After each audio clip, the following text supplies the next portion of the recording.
నారాయణం నమస్కృత్య నరం చైవ నరోత్తమం దేవీం సరస్వతీం వ్యాసం తతో జయముదీరయేత్.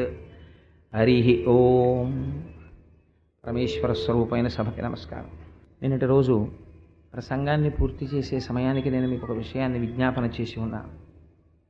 హరినామస్తుతి చేయు కావ్యము సువర్ణాంభోజి హంసావళీ సురుచిభ్రాజితమై మానస సరస్ఫూర్తిన్ వెలుంగొందు. హరినామస్తుతి లేని కావ్యము విచిత్రార్థాన్వితమయ్యు శ్రీకరమయ్యుండతయోగ్య దుర్మదనత్కాకోల కర్తాకృతిన్ అంటాడు నారదుడు వ్యాసభగవానుడితోటి. చెప్పేటటువంటి కథా విశేషం కావ్య వస్తువు విశేషమైనటువంటి వర్ణనలతో కూడినదై ఉండి ఉండవచ్చు.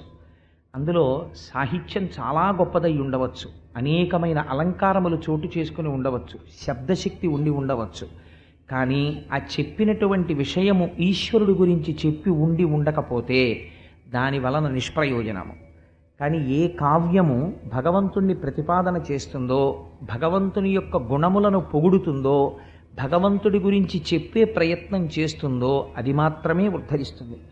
అందుచేత అటువంటి గ్రంథరచనకి పూనుకోవలసింది అని వేదవ్యాసుణ్ణి నారద భగవానుడు ప్రార్థన చేస్తే ఆయన సలహా మేరకు తన ఆశ్రమంలో భాగవతాన్ని రచించడం ప్రారంభం చేశాడు. దాన్ని మన అదృష్టవశాత్తు మన తెలుగువారైనటువంటి పోతనామాచ్యుల వారు ఆంధ్రీకరించారు అని శారద నీరదేంద్రు ఘనసార పటీర మరాళ మల్లికాహార తుషార ఫేన రజతాచలకాశ ఫణీశ కుంద మందార పయోధిసిత తామర సామర వాహిని శుభాకారత నొప్పు నిన్నుమది కానగనెన్నడు కల్గు భారతి అని ఆ శారదాదేవిని స్తోత్రం చేసి ఆంధ్రీకరించడం ప్రారంభం చేస్తే మహానుభావుడికి అలవోకగా పడిపోయాయి పదాలు. పడిపోయి ఒక అద్భుతమైనటువంటి ఆంధ్రీకరణం ఆ రోజున జరిగింది. అటువంటి భాగవతంలో శౌనకాది మహర్షులందరూ కూడా సత్రయాగం చేస్తున్నారు. ఎందుచేత వాళ్ళు సత్రయాగం చేశారు అంటే, సత్రయాగము అనేటటువంటి యాగము ఒక విచిత్రమైన యాగం. సత్రయాగం చేశారు. అందులో దీర్ఘ సత్రయాగం చేశారు వాళ్ళు. దీర్ఘ సత్రయాగం అంటే చాలా కాలం పాటు కొనసాగేటటువంటి యాగం. దాన్ని ఎక్కడ చేశారు అంటే నైమిషారణ్యంలో చేశారు. దీర్ఘ సత్రయాగము అని సత్రయాగము అన్న పేరుతో ఎందుకు పిలుస్తారంటే, ఎవరు ఋత్విక్కులుగా ఉంటారో వారే యాగమునకు యజమానులుగా కూడా ఉంటే దాన్ని సత్రయాగం అని పిలుస్తారు. అటువంటి దీర్ఘ సత్రయాగం చేస్తున్నప్పుడు దానికి అనువైనటువంటి ప్రదేశంగా నైమిషారణ్యాన్ని నిర్ణయించుకున్నారు. ఈ నైమిషారణ్యాన్ని నిర్ణయించుకోవడం ఎందుకు అంటే, అది విష్ణు భగవానుని యొక్క శక్తి ప్రకటితమైనటువంటి క్షేత్రము కాదు. సంసారమునకు సంబంధించినటువంటి నేమి ఇరుసుని ఆధారం చేసుకుని కదండి చక్రాలు తిరుగుతాయి. ఇరుసు విరిగిపోతే ఆ బండి పనికిరాదు. సంసారమునకు ఉండేటటువంటి నేమి ఏ ప్రాంతమునందు శిథిలమైపోయిందో అటువంటి పరమ పవిత్రమైనటువంటి ప్రాంతమునకు నైమిషారణ్యము అని పేరు. ఆ నైమిషారణ్యంలో చేసినటువంటి క్రతువు చాలా విశేషమైనటువంటి ఫలితాన్ని ఇస్తుంది. శ్రీ మహావిష్ణువు యొక్క అనుగ్రహమునకు నోచుకున్నటువంటి క్షేత్రం ఆ క్షేత్రము. అటువంటి చోట ఈ దీర్ఘ సత్రయాగాన్ని చేసినట్లయితే బాగుంటుంది అని శౌనకాది మహర్షులందరూ కూడా యాగాన్ని ప్రారంభం చేశారు. చేసినప్పుడు అక్కడికి సూత మహర్షి ఇచ్చేస్తే ఒక కోయిల వచ్చిందనుకోండి, మనం ఏం కోరుకుంటాం? పాట పాడాలి అని కోరుకుంటాం. ఒక నెమలి కనపడింది అనుకోండి, మనం ఏం కోరుకుంటాం? నెమలిని చూసినవాడు అయ్యో పురి విప్పితే బాగుండు, ఒక్కసారి పురి విప్పితే బాగుండు అంటాడు. ఎందుచేత అంటే పురి విప్పి ఆడుతున్నటువంటి నెమలి అందంగా ఉంటుంది. సూతుడు కనపడినప్పుడు అయ్యా భగవంతుడి గురించి 4 మాటలు చెప్పండి అని అడగలేదనుకోండి, అప్పుడు సూతుడికి బాధ. అటువంటి సూతుడు వచ్చినప్పుడు అడగనివాడు దురదృష్టవంతుడా. సూతుడికి బాధ ఏముండదు, ఆయన పురాణవాంగ్మయం అంతా తెలుసున్నవాడు. అటువంటి వాడు వచ్చినప్పుడు ఆయన దగ్గర పురాణములలో ఉండేటటువంటి విశేషములను హరికథామృతమును తెలుసుకుని గ్రోలాలి. అందుకని శౌనకాది మహర్షులు అడిగారు సూతుణ్ణి, అయ్యా నువ్వు రోమహర్షణుని యొక్క కుమారుడవు, నీకు పురాణములలో ప్రతిపాదింపబడినటువంటి విషయములన్నీ కూడా తెలుసు, శుకబ్రహ్మచేత ప్రవచనము చేయబడినటువంటి భాగవతము నీకు కరతలామలకము, అందులో హరినామము హరి యొక్క భక్తి హరి కథామృతము విశేషముగా ప్రవచనము చేయబడ్డాయి. ఏ భగవంతుని యొక్క గుణములను వినడము చేత మీరొకసారి పుట్టవలసిన అవసరము కలగదో, ఏ భగవద్భక్తికి సంబంధించినటువంటి కథలను విని తీరాలో అటువంటి విషయములను కలిగి ఉన్నటువంటి గ్రంథము భాగవతము. అటువంటి పురాణాన్ని మాకు వివరించవలసింది. అసలు జన్మనెత్తవలసినటువంటి అవసరము లేనటువంటి పరమాత్మ కృష్ణ భగవానుడిగా ఎందుకు జన్మించాడు, అందున వసుదేవునికి కుమారుడిగా ఎందుకు జన్మించాడు, అన్ని అవతారాలలో వచ్చినట్లుగా కాకుండా అర్ధరాత్రి వేళ కారాగారంలో ఆ దేవకీ వసుదేవులకు ఎందుకు జన్మించాడు, కంసుణ్ణి ఎందుకు వధించాడు, తాను వచ్చినటువంటి అవతార ప్రయోజనాన్ని నెరవేర్చడంలో అంత విడంబం చేస్తూ అంతకాలం పాటు భూమి మీద తాను ఉండి శత్రు సంహారం చేసి జరాసంధుడి వంటి రాక్షసుల్ని సంహరించడంలో చాలా ఆశ్చర్యకరమైన లీల ప్రదర్శిస్తాడు భగవానుడు. కన్నులు తెరువని కడుచిన్ని పాపడై దానవితనుబాలు తావి చంపే, కనురెప్ప పైకెత్తడం కూడా సరిగ్గా చేత కానటువంటి వయస్సులో ఉన్నటువంటి కృష్ణ పరమాత్మ పూతన యొక్క పాలు తాగి పూతనా సంహారం చేశారు. అటువంటి వాడు జరాసంధుడికి 17 మాటల అవకాశం ఇచ్చాడు. 17 మాటలు జరాసంధుడు దండెత్తి వచ్చాడు. 17 మాటలు జరాసంధుడిని ఓడించి వదిలేశాడు తప్ప చంపలేదు. 18వ మాట జరాసంధుడు దండెత్తి వచ్చాడు, కృష్ణుడు పారిపోయాడు. యుద్ధంలో జరాసంధుడిని నిర్జించలేదు, పారిపోయాడు. చాలా ఆశ్చర్యంగా ఉంటాయి కృష్ణలీలలు. ఇంతమంది రాక్షసుల్ని మట్టు పెట్టినవాడు జరాసంధుడిని మట్టు పెట్టలేడా? ఎందుకు పారిపోయాడు అసలు జరాసంధుడు కనపడినప్పుడు? ఇవి చాలా ఆశ్చర్యకరంగా ఉంటాయి ఈ లీలలు. ఈ లీలలు మాకు వినిపించవలసింది. ఎన్ని కోట్ల జన్మముల నుండో భగవంతుని యొక్క కథని విస్మృతి పొందడం చేత మేము మళ్ళీ మళ్ళీ మళ్ళీ మళ్ళీ అనేక యోనుల యందు తిరుగుతున్నాం. కానీ ఇన్నాళ్లకి మాకు భాగవత కథాశ్రవణం చేసేటటువంటి అదృష్టం పట్టింది. చేత మహానుభావ సుత మహర్షి ఆ భగవత్ కథలను కలిగినటువంటి అమృత స్వరూపము కనుక దానికి భాగవతమని పేరు. భగవంతుడు అంటే ఏమిటో తెలుసా అండి? దాని గురించి అథర్వశిరోపనిషత్తు ఒకలా మాట్లాడింది, విష్ణు పురాణం ఒకలా మాట్లాడింది. భ గ వా అంటే ఐశ్వర్యము, బలము, జ్ఞానము, శక్తి, వీర్యము, తేజస్సు. ఈ 6 గుణములు భ గ వ అనబడేటటువంటి 3 అక్షరముల చేత ప్రతిపాదింపబడతాయి. ఈ 6 కళ్యాణ గుణములు పరిపూర్ణముగా కలిగిన వాడెవడో, న అన్న అక్షరము చేత హేయమైన గుణములు లేనివాడెవరో, ఎవడు దయాస్వరూపుడో అటువంటి వాడి గురించి ప్రతిపాదింపబడితే, అటువంటి వాడిని గురించి చెప్తే అది భగవత్ శబ్దము కాదు. రెండవ అర్థం, మనిషికి పుట్టుక చేతనే జీవాత్మ పరమాత్మల యొక్క భేదము లోపల నాటుకుని ఉంటుంది. నేనెంతటి వాడినండి, ఈశ్వరుడు చాలా ఉత్కృష్టుడు అన్న మాట అనడానికి ప్రత్యేకమైనటువంటి ఆ మాట అనడం కూడా చాలా గొప్ప. అంత తేలిగ్గా భగవంతుడి యొక్క గొప్పతనాన్ని అంగీకరించలేడు.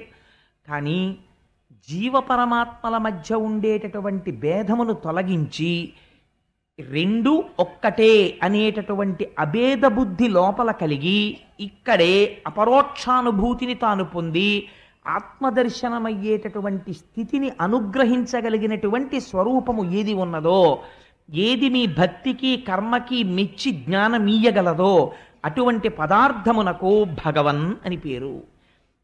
ఈ భగవత్ శబ్దమును ఎవరు అర్థము చేసుకోగలుగుతున్నారో అటువంటి వాడికి పండాహ అని పేరు. పండా అని అందుకే పోతనామాచ్యుల వారికి ఒక బిరుదు సహజ పండితుడు. ఆయన ఎక్కడా తెలుసుకున్నట్టు కానీ ఏ గురువు దగ్గర కూర్చుని శ్రవణం చేసినట్లు కానీ మనకి కనపడదు.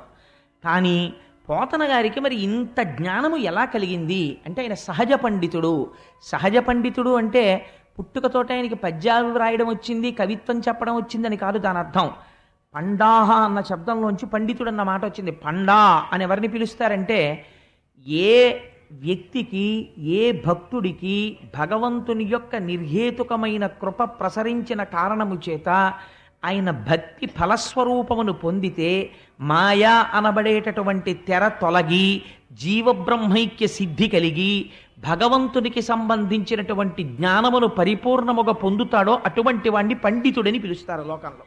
అందుకే భగవద్గీతలో పండితుడు అనగా ఎవరు అంటే బ్రాహ్మణుని యందు, గోమాంసమును తిను చండాలుని యందు, కుక్క యందు, ఏనుగు యందు సమబుద్ధి కలిగిన వాడెవడో పండితాహ సమదర్శన, వాడు సమదర్శనమును కలిగినటువంటి పండితుడు అన్నారు కృష్ణ భగవానుడు. అందుచేత అటువంటి స్థితి పండితుడికి ఉంటుంది. కాబట్టి ఇటువంటి పండితుడు ఎలా తయారు కాగలడు అంటే అది ఈశ్వరానుగ్రహం ఉన్నవాడు మాత్రమే కాగలడు. ఎవడు పరమభక్తితో ఉంటాడో ఆ భక్తి పండుతుంది కొన్నాళ్ళకి. ఒక మామిడి చెట్టు మీరు వేశారనుకోండి, ఆ మామిడి చెట్టుకు ఒక పండు పండాలని మీకు కోరిక. దాన్ని తీసుకొచ్చి మీరు కావులో పెట్టి పండించడం కాదు, చెట్టును ముగ్గితే ఆ పండు తినాలి.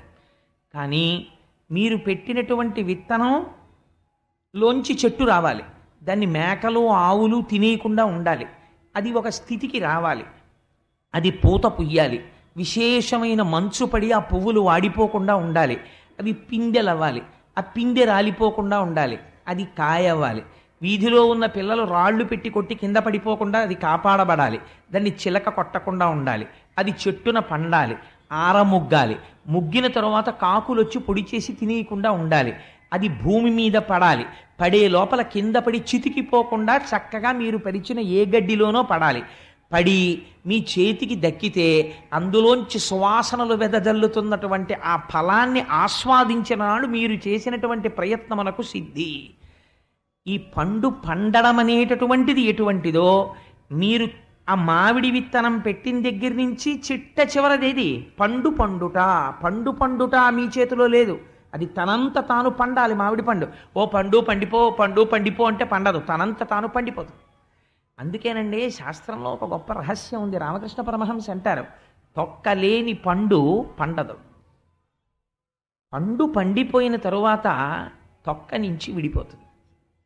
చూడండి ఆశ్చర్యం, ఒక మామిడి పండు బాగా ముగ్గిపోయింది అనుకోండి, మీరు బలవంతంగా దాన్ని ఏదో ఆ మామిడి కాయకు ఉండేటటువంటి పైన ఉండేటటువంటి ఆ తొక్క తీసేయడానికి ఆల్చిప్ప లాంటి దాన్ని పట్టుకొచ్చి ఊరగాయలు పెట్టే ముందు బలవంతంగా ఉత్తరిస్తారు. అలా చెయ్యక్కర్లేదు. మామిడి పండు బాగా ముగ్గిపోయింది అనుకోండి, మామిడి పండు బాగా ముగ్గిపోయింది, దీనికి తొక్క తీయండి అని ఎవరు అడగరు. తొక్క తీసే ప్రయత్నం మీరు చేసినా అందులోకి గుజ్జు వచ్చేస్తుంది. వచ్చేస్తే ఒక్కొక్క నాడు ఆ తొక్కతో కలిపి తినేస్తాడు కూడా. ఏమైపోయింది, ఆ పండు లోపల పండిపోయినటువంటి పండుకి రక్షకత్వంతో ఈ పైన ఉన్నటువంటి తొక్క నిలబడుతుంది. కానీ చిత్రం ఏమిటంటే ఈ తొక్క రంగు కూడా మారిపోతుంది, లోపల పండు పండిపోయిందని తెలిసిపోతుంది. మాయ లేకపోతే బ్రహ్మము తెలియదు. బ్రహ్మము తెలిసినా మాయ ఉన్నది అని తెలియచెప్పడం కోసమని ఈ పండిపోయినటువంటి మహాజ్ఞాని మాట్లాడితే తప్ప మాయ యొక్క అస్తిత్వం తెలియదు. ఈ రెండు పండు తొక్క ఎలా కలిసి ఉంటాయో మాయా బ్రహ్మము అలా ఉంటాయి. చిత్రంగా ఉంటుంది. అందుకే కొబ్బరి కురిడి అయిపోయింది అనుకోండి, దాన్ని ఇంక ఇంట్లో వాడరు. లేకపోతే కొబ్బరి కురిడి అయిపోయింది అనుకోండి, ఆ కురిడిని తీసుకెళ్ళి కొబ్బరికాయ కొట్టడానికో ఇంకొక ప్రయత్నానికో వాడరు, దాన్ని పూర్ణాహుతిలో వేసేస్తారు. కొబ్బరి చెక్క వేయండి అనరు. కొబ్బరి పెంకుని చాలా గట్టిగా పట్టుకుంటుంది, కానీ లోపల ఉన్న నీరు ఆవిరైపోయి కొబ్బరి కురిడి అయిపోయింది అనుకోండి, పైన ఉన్నటువంటి డిప్పతో ఉన్న సంబంధాన్ని వదిలిపెట్టేస్తుంది. వదిలిపెట్టేసి ఇలా అంటే గుడుగుడు గుడుగుడులు ఆడుతుంటుంది. దాని అర్థం ఏమిటో తెలుసా అండి, ఈ శరీరములోనే ఉన్న లోపల ఉన్న ఆత్మగా తానుండి దీంట్లో డబ్బాలో బెల్లం ముక్క కొట్టుకున్నట్టు కొట్టుకుంటుంటాడు, విడిపోయాడు. ఉట్టినే ఇందులో ఉన్నాడు. ఇలా కొడితే కురిడీలో పడిపోయినట్టు ఎప్పుడైనా ఇందులోంచి కురిడీగా బయటికి వచ్చేస్తాడు, పూర్ణత్వాన్ని పొందేశాడు.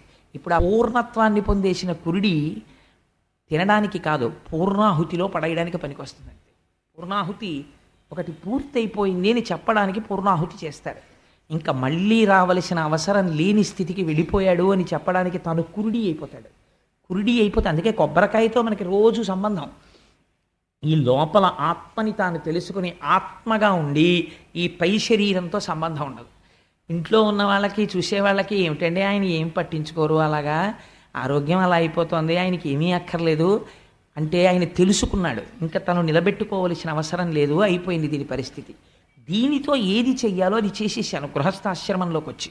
ఇంకా దీనితో చెయ్యవలసింది ఏమైనా మిగిలిపోయి ఉంటే ఇంకా ఈ ఒళ్ళు వృద్ధాప్యంలో గడగడలాడుతూ ఈశ్వరుణ్ణి సేవించడానికి ఈ రెండు చేతులు ఇలా కలిపి నమస్కరించడానికే తప్ప ఇది ఉండాలన్న కోరికేం లేదు. లోపల ఉన్నది తాను, ఇందులోంచి ఎప్పుడు బయటికి వెళ్ళిపోతానా అని చూస్తాడు. అబ్బా ఎన్నాళ్ళు ఉంటాను ఇందులో అని. కురిడి ఇలా అంటే కొబ్బరికాయ విడిపోయి పగలగొట్టేసి తీసేసి వేరే పెట్టేసి పూర్ణాహుతిలో పడేసినట్టు. కాబట్టి ఏమైపోయింది, ఇప్పుడు ఆ శరీరం పూర్ణాహుతికి వెళ్ళిపోయింది. అంటే ఇంకా మరొకసారి శరీరంలోకి రాడిహ. కాబట్టి మాయ ఉంటే బ్రహ్మము తెలుస్తుంది, మాయ లేకపోతే అసలు బ్రహ్మము యొక్క అందము ఆవిష్కృతం అవ్వడమే కష్టం అన్నారు రామకృష్ణ పరమహంస. చూడండి, చీకటి అన్నది లేదనుకోండి ప్రపంచంలో, మీకు వెలుతురు యొక్క గొప్పతనం ఎలా తెలుస్తుంది? వెలుతురే ఉండిపోయింది అనుకోండి, బా చీకటి పెడితే బాగుండండి నిద్ర పట్టట్లేదు అంటాం. ట్యూబ్ లైట్ వేశారనుకోండి, కొంతమందిని చూడండి, మా గోపి గారు మాతో షటిల్ తిరిగేవారు నిడదవోలు, తెల్లవారకట్ట ప్యాసింజర్ ఎక్కి ఆ బందిపోటు దొంగలు కట్టుకున్నట్టు ఇలా కళ్ళకు బ్యాండ్ లాంటితోటి కట్టుకుని బెర్త్ ఎక్కి పడుకుంటుండేవారు. పైగా నన్ను పిలిచి చెప్తుంటారు, కోటేశ్వరారు చూసారా నేను ఇది కట్టుకుంటాను, ఎందుకంటే వీళ్ళందరూ లైట్లు వేసుకున్నా నా కళ్ళ మీద పడవు, నాకు ఇలా నిద్ర పట్టేస్తుంది అనేవారు. అలాగా మనం చీకట్లో ఉండడానికి ఇష్టపడతాం. వెలుతురు ఉంటే చీకటి విలువ తెలియదు, చీకట్లో ఉంటే వెలుతురు విలువ తెలియదు. చీకటి వెలుతురు రెండు ఉంటే ఒక దాంట్లో ఉన్నప్పుడు రెండో దాని విలువ తెలుస్తుంది. మాయ ఉంటే బ్రహ్మం తెలుస్తుంది, బ్రహ్మ ఉంటే మాయ తెలుస్తుంది. అందుకని రెండు ఉండాలి, ఉండి ఓ దాంట్లోంచి ఓ దాంట్లోకి వెళ్ళాలి, వెళ్ళినప్పుడే అందం తెలుస్తుంది. సరే, అందుచేత భాగవతంలో అంటారు, అటువంటి బ్రహ్మము కదా, ఆ బ్రహ్మము గురించి, అటువంటి భగవత్తత్వం గురించి, ఈ జీవ బ్రహ్మైక్య సిద్ధినిచ్చేటటువంటిది ఏదో, ఏది కురిడి చేసిందో మీకు తెలియదు. అదండి గమ్మత్తు కొబ్బరికాయ. అసలు ఆ పైన ఎక్కడో పుడుతుంది, అక్కడెక్కడో పుట్టిన కొబ్బరికాయకి ఇక్కడెక్కడో ఉన్న నీళ్లు లోపలికి ఎలా చేరాయో తెలియదు. పోనీ ఎక్కువైపోయి ఓ చొక్క కిందకి కారిపోవు. లోపలికి వెళ్ళిపోయిన నీళ్లు ఎలా ఆవిరైపోయాయో తెలియదు. లోపలికి వెళ్ళిన నీరు ఆవిరైపోయిన తర్వాత కోరం పెట్టి కోరితే తప్ప ఊడని కొబ్బరి ఎలా పెంకు నుంచి ఊడిపోయిందో తెలియదు. ఇవన్నీ మీ కంటికి కనపడని ఏదో శక్తి నడిపించేస్తోందంతే. నడిపించేసిన తరువాత శక్తి కంటికి కనపడకపోయినా తత్ఫలితము మీ కంటికి కనపడుతోంది. కొబ్బరి కాయడం కురిడి అయిపోవడం తెలుస్తోంది. అలా జీవుడిగా తాను పుట్టి జీవుడిగా ఉంటూ నేను జీవుణ్ణి అనుకున్నవాడు జీవబ్రహ్మైక్య సిద్ధిని పొందాలంటే దానికి ఈశ్వరానుగ్రహం ఉండాలి. ఈ ఈశ్వరానుగ్రహమును పరిపూర్ణముగా వర్షించి ముందు భక్తి వైపు నడిపించగలిగినటువంటి గొప్ప పురాణం భాగవతం. అందుచేత మహానుభావ సూత, మాకు ఆ భాగవతం గురించి వివరించవయ్యా అని అడిగారు నైమిషారణ్యంలో ఉన్నటువంటి ఆ శౌనకాది మహర్షులు. అడిగితే సూత భగవానుడు ప్రారంభం చేశాడు. ఆయన భాగవతాన్ని ప్రవచనం చేస్తూ అంటాడు, మన కంటితో చూసినప్పుడు మనకి కట్టె అనగా కాష్టము, కాష్టం అంటే కట్టె, వేరొకటి అనుకోకండి, ఒక కట్టె, ఒక పొగ, మంట, మూడు కనపడతాయి వెలిగించినప్పుడు. కట్టె కనపడుతుంది, మంట కనపడుతుంది, పొగ కనపడుతుంది. ఇందులో మంట సత్వగుణం. అసలు మంట కానటువంటి పొగ మంటని ఆవురించినట్లు కనపడుతుంది, ఇది రజోగుణం. కాష్టస్వరూపం తమోగుణం. ఈ మూడు గుణాలు ప్రతివాడిలో ఉంటాయి, ప్రతి నిమిషం మారిపోతుంటాయి. ఇప్పుడు తమోగుణంలో ఉంటాడు, 5 నిమిషాలకి రజోగుణంలోకి ఎడతాడు, 5 నిమిషాలకి సత్వగుణంలోకి ఎడతాడు, మళ్ళీ 5 నిమిషాలకి రజోగుణంలోకి వస్తాడు, ఇంకో 5 నిమిషాలకి తమోగుణంలోకి ఎడతాడు. ఈ మూడు గుణములలో తిరుగుతూనే ఉంటాడు. ఈ తిప్పేటటువంటి గుణాలు ఏ ఉన్నాయో ఆ మూడు గుణాలు చాలా గమ్మత్తుగా ఉంటాయి. ఇప్పుడు ఆ గుణ విభాగం గురించి నేను మాట్లాడడం కన్నా రామకృష్ణ పరమహంస చెప్పిన ఒక అందమైన ఆఖ్యానము చెప్తే మీకు తొందరగా పసిగట్టేస్తారు. మీకు తెలియదని కాదు, అదో వెర్రి నేనేదో చెప్పాను అనుకుని. రామకృష్ణ పరమహంస అంటారు, వెనకటికి ఒక ధనికుడు అరణ్యంలో ప్రవేశించాడు. అక్కడ ఉండేటటువంటి దారి దొంగలు ఆ వచ్చినటువంటి ధనికుణ్ణి పట్టుకుని నిగ్రహించి ఆయన దగ్గర ఉన్నటువంటి ధనాన్ని దోచుకున్నారు. ఆయన చెట్టు కింద పడిపోయి ఉన్నాడు. అందులో ఒక అతను అన్నాడు, ఇప్పుడు వీడి ధనం అంతా దోచేసుకున్నాం, ఇతన్ని ఇలా వదిలిపెట్టడం వల్ల మనకేమైనా ప్రమాదం కలగచ్చు, చంపి అవతల పారేస్తే వచ్చిన సమస్య ఏమిటి, ఓ బండరాయి పట్టరండి వాడి తల మీద పడేద్దాం చచ్చిపోతాడన్నాడు. రెండవ వాడు అన్నాడు, ఓన్లేరా వాడి ధనం అంతా దొంగిలించాం, చంపేయడం ఎందుకు, చేతులు కాళ్ళు కట్టేద్దాం, ఆ తర్వాత వాడు అదృష్టం ఉంటే విప్పుకుంటాడు, దురదృష్టవంతుడైతే వాడికి ఏమీ దొరక్క చచ్చిపోతాడు, ఆ పని మన చేత్తో చేయడం ఎందుకు, కాళ్ళు చేతులు కట్టేద్దాం అన్నాడు. మూడో ఆయన ఏమీ మాట్లాడలేదు, కట్టేద్దామని లేదు, చంపేద్దామని లేదు. కొంతసేపటికి ఈ ధనికుడు చెట్టు కింద పడిపోయి ఉన్నాడు, ముగ్గురు దొంగలు వెళ్ళిపోయారు. మాట్లాడని దొంగ వెనక్కి వచ్చాడు, వాళ్ళిద్దరూ నిద్రపోతున్నారు.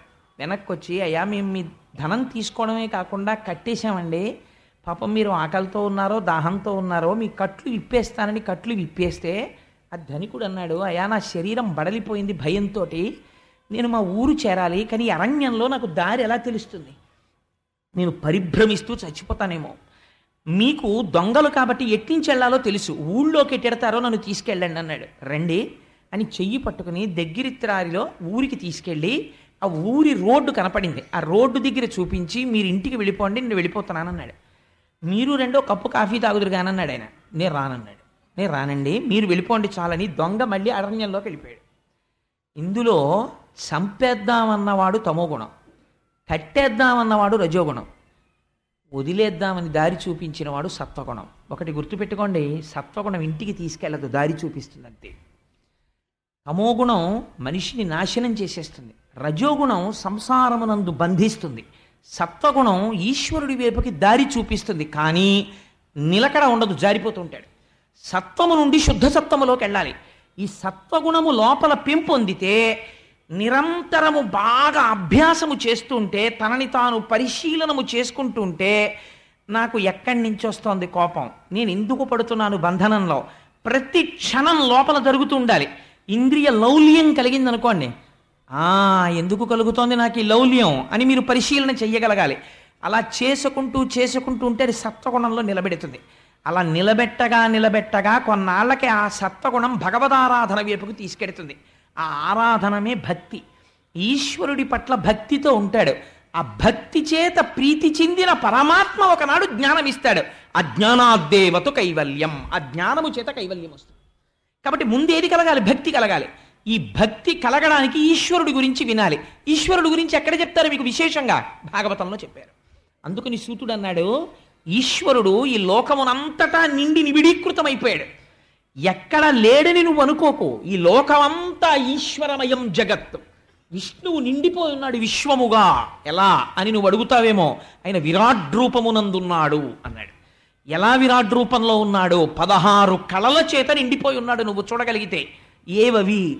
5 జ్ఞానేంద్రియములు, 5 కర్మేంద్రియములు, మనస్సు లేదా అంతఃకరణము 11, 5 పంచభూతములు. ఈ పంచభూతములు పృథివీ ఆపస్తేజో వాయు ఆకాశములు, 5 జ్ఞానేంద్రియములు. కన్ను చూస్తోంది అంటే ఎవరు చూపిస్తున్నారండి? చూడగలిగిన శక్తికి కంటిని ఇచ్చినవాడు పరమాత్మ.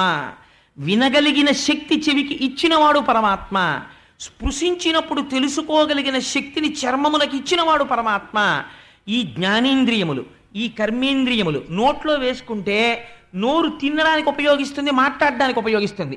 కరచరణాదులు కదలికకు ఉపయోగిస్తాయి. అలాగే మలద్వారము, మూత్రద్వారము ఒకటి శరీరములో ఉన్న శేషమును బయటికి పంపడానికి, ఒకటి ప్రత్యుత్పత్తికి ఉపయోగపడుతుంది. ఇలా 5 కర్మేంద్రియములు, 5 జ్ఞానేంద్రియములను, వీటిని శాసించగలిగిన అంతఃకరణము, బయట లోపల అండాండ పిండాండములలో ఉండేటటువంటి పంచమహాభూతములు, పృథివీ ఆపస్తేజో వాయు ఆకాశములు. దేనికి నువ్వు గర్వపడుతున్నావు? ఏది? నీవు చదువుకున్న చదువు అంతా పెట్టి 1 అంగుళము భూమి నేను పెంచాను.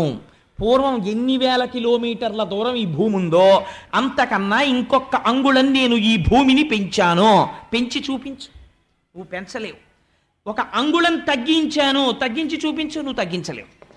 ఇత పూర్వము లేని జలమును నేను నీటిని సృష్టించాను, నువ్వు సృష్టించలేవు. ఈ గాలిని నేను సృష్టించాను, నువ్వు సృష్టించలేవు. అగ్నిహోత్రమును వంట చేయడానికి ఉపయుక్తమైన అగ్నిని నేను సృష్టించాను, నువ్వు సృష్టించలేవు. ఈ ఆకాశమును నేను సృజించగలను, నువ్వు చెయ్యలేవు. ఈ పంచమహాభూతములు ఈశ్వరుడి చేత నిబిడీకృతమైపోయాయి. ఇంద్రియములు నిండిపోయాయి, కర్మేంద్రియములు నిండిపోయాయి, అంతఃకరణము ఆయన వలన ప్రచోదనమై ఉన్నది. ఈ 16 ఈశ్వరుడై ఉన్నాడు. ఇప్పుడు విరాట్ రూపముగా అంతటా వాడున్నాడు. ఏది నువ్వు అడుగు తీసి అడుగే ఈశ్వరుడు లేని ప్రదేశం నాకు చూపించు. కాబట్టి ఇప్పుడు ఎక్కడున్నాడు పరమాత్మ? అంతటా ఆయనే నిండిపోయి ఉన్నాడు. సహస్రశీర్షా పురుష సహస్రాక్ష సహస్రపాత్ సభూమిం విశ్వతో వృత్వా అత్యతిష్ట దశాంగుళం. అలా నిండిపోయిన పరమాత్మని వెతకగలిగిన కన్ను నీకు కావాలి. ఇంద్రియములు చెప్పినటువంటి కోర్కెలకి లొంగిపోవడానికి చూసే కన్ను, ఇంద్రియములలో చెవి వినకూడని దాన్ని విను అని చెప్పినప్పుడు మనస్సు యొక్క మాట విని వినేటటువంటి చెవి కాదు నీకు కావలసింది. భగవంతుడు అంతటా ఉన్నాడన్న మాట వినడానికి ఉపయుక్తమైన చెవి నీకున్నదా? విరాట్ రూపముతో అంతటా ఈశ్వరుడున్నాడని చూడగలిగిన కన్ను నీకున్నదా? ఈ స్పర్శేంద్రియముల యందు అంతటా ఈశ్వరుడున్నాడని చూడగలిగిన శక్తి నీకున్నదా? ఇలా చూడగలిగితే విరాట్ రూపుడై ఈశ్వరుడే ఉన్నాడు. అటువంటి ఈశ్వరుడు ఈ కంటి చేత చూడబడేటటువంటి వాడు కాడు, జ్ఞానము చేత తెలుసుకొనబడతాడంతే. ఇదో గమ్మత్తు, మీరు గమనించండి. ఇప్పుడు విరాట్ రూపమునందు ఈశ్వరుడు ఉన్నాడు, మీరు చూపించండి నాకు అలాగా అని మీరు అన్నారనుకోండి, మీకు పృథివిగా కనపడుతుంది. పృథివి ఈశ్వరుడిగా చూడాలంటే ఏది ఉండాలి? జ్ఞానం ఉండాలి. జ్ఞానం ఉంటే తప్ప పృథివి ఈశ్వరుడని మీరు అంగీకరించలేరు. లేకపోతే నేను మీకు ఒక్క ఉదాహరణ చెప్తాను, మీరు తేలిగ్గా పసిగట్టగలరు. పంచభూతములలోంచే సృష్టి వస్తోందండి. ఎంత ఆశ్చర్యం చూడండి మీరు. మీరు మట్టిలోకి తీసుకొచ్చి ఇక్కడ నేను ఒక విత్తనం పెట్టి, ఇక్కడ ఒక మల్లె విత్తనం పెట్టి, అక్కడ ఒక మామిడి విత్తనం పెట్టాను అనుకోండి. మీరు ఇప్పటివరకు ఏమంటున్నారు? పృథివీ ఈశ్వరుడు అంటారు ఏమిటండి? పృథివీ జడము, దానికి ఏం తెలుసు, దానికి ఏం తెలియదు అంటున్నారు. ఏమీ తెలియని మట్టిలో మీరు మల్లె విత్తు, మామిడి విత్తు, వేప విత్తు పెట్టి, మీరు సృష్టించని పంచభూతములలో నీటికి ఏం తెలుసు అన్నారు మీరు. ఆ నీటిని తెచ్చి పోశారు. సూర్యుడిలోంచి అగ్నిహోత్రం వస్తోంది. ఈ మూడింటి కలయికతో వేప చెట్టులోంచి మల్లె చెట్టు పుడుతుందా, మల్లె చెట్టులోంచి మామిడి చెట్టు పుడుతుందా? 3 విత్తనాల్లోంచి ఆ చెట్లే వస్తాయి. మల్లె తీగ పువ్వులే ఇస్తుంది, సువాసననిస్తుంది. మామిడి చెట్టు మామిడి పండునే ఇస్తుంది. వేప చెట్టు చక్కటి ఆరోగ్యవంతమైన గాలినే ఇస్తుంది.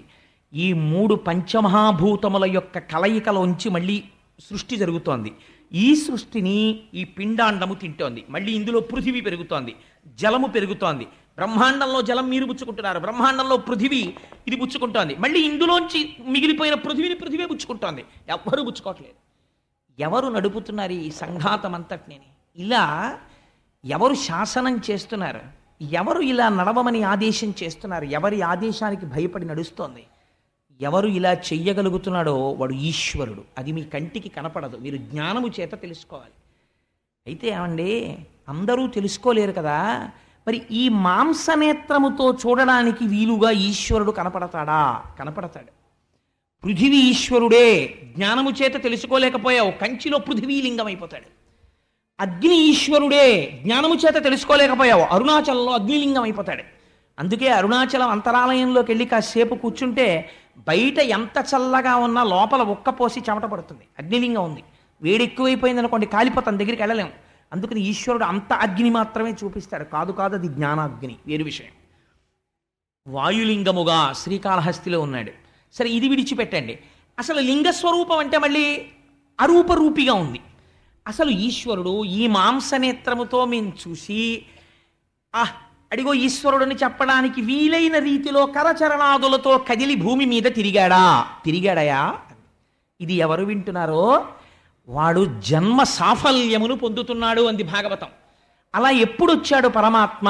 22 రూపములు ప్రధానమైనవిగా వచ్చాడు. నువ్వు గుర్తుపడితే ఆ 22 రూపముల గురించి వింటే నీకు ఈశ్వరుడు ఎంత ఉపకారం చేశాడో అర్థమైపోయింది అన్నాడు సూతుడు.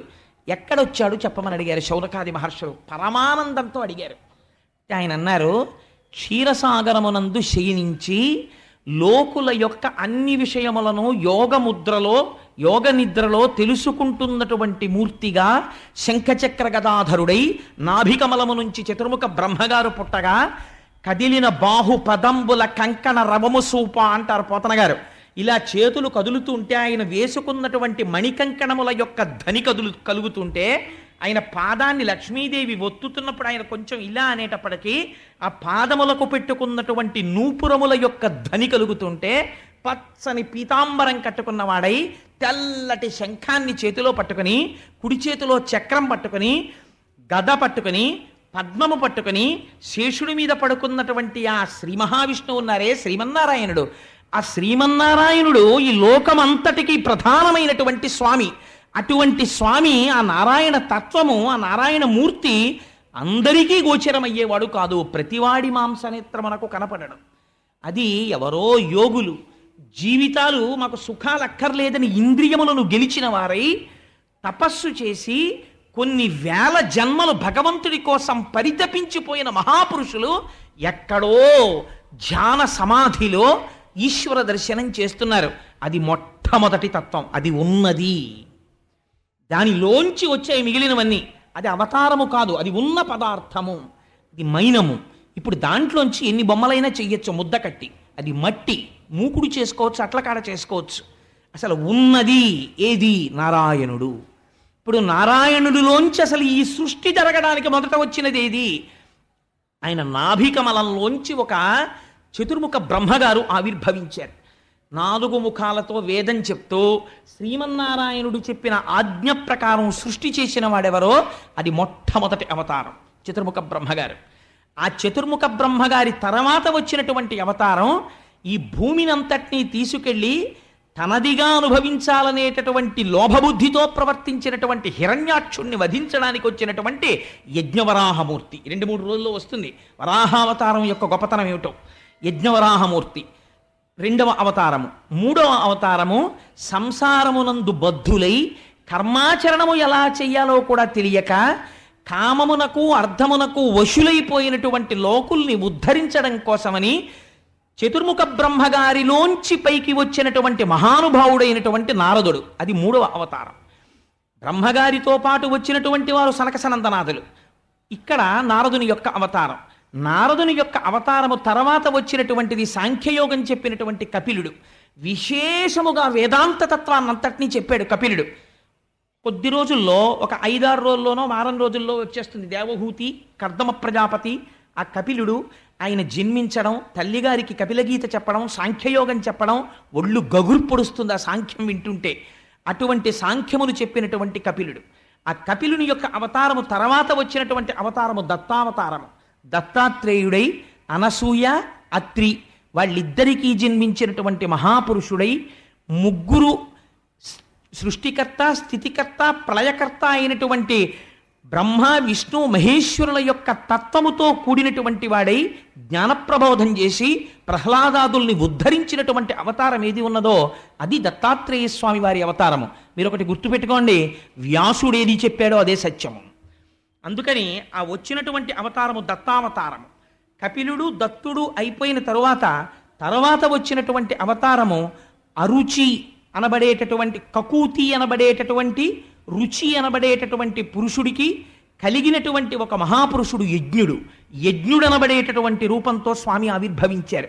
ఆ తరువాతి అవతారమునకు వచ్చేటప్పటికీ వృషభుడు అన్న పేరుతో మేరుదేవి, నాభి అనబడేటటువంటి ఇద్దరు వ్యక్తులకు స్వామి వృషభుడు అన్న పేరుతో ఆవిర్భవించారు.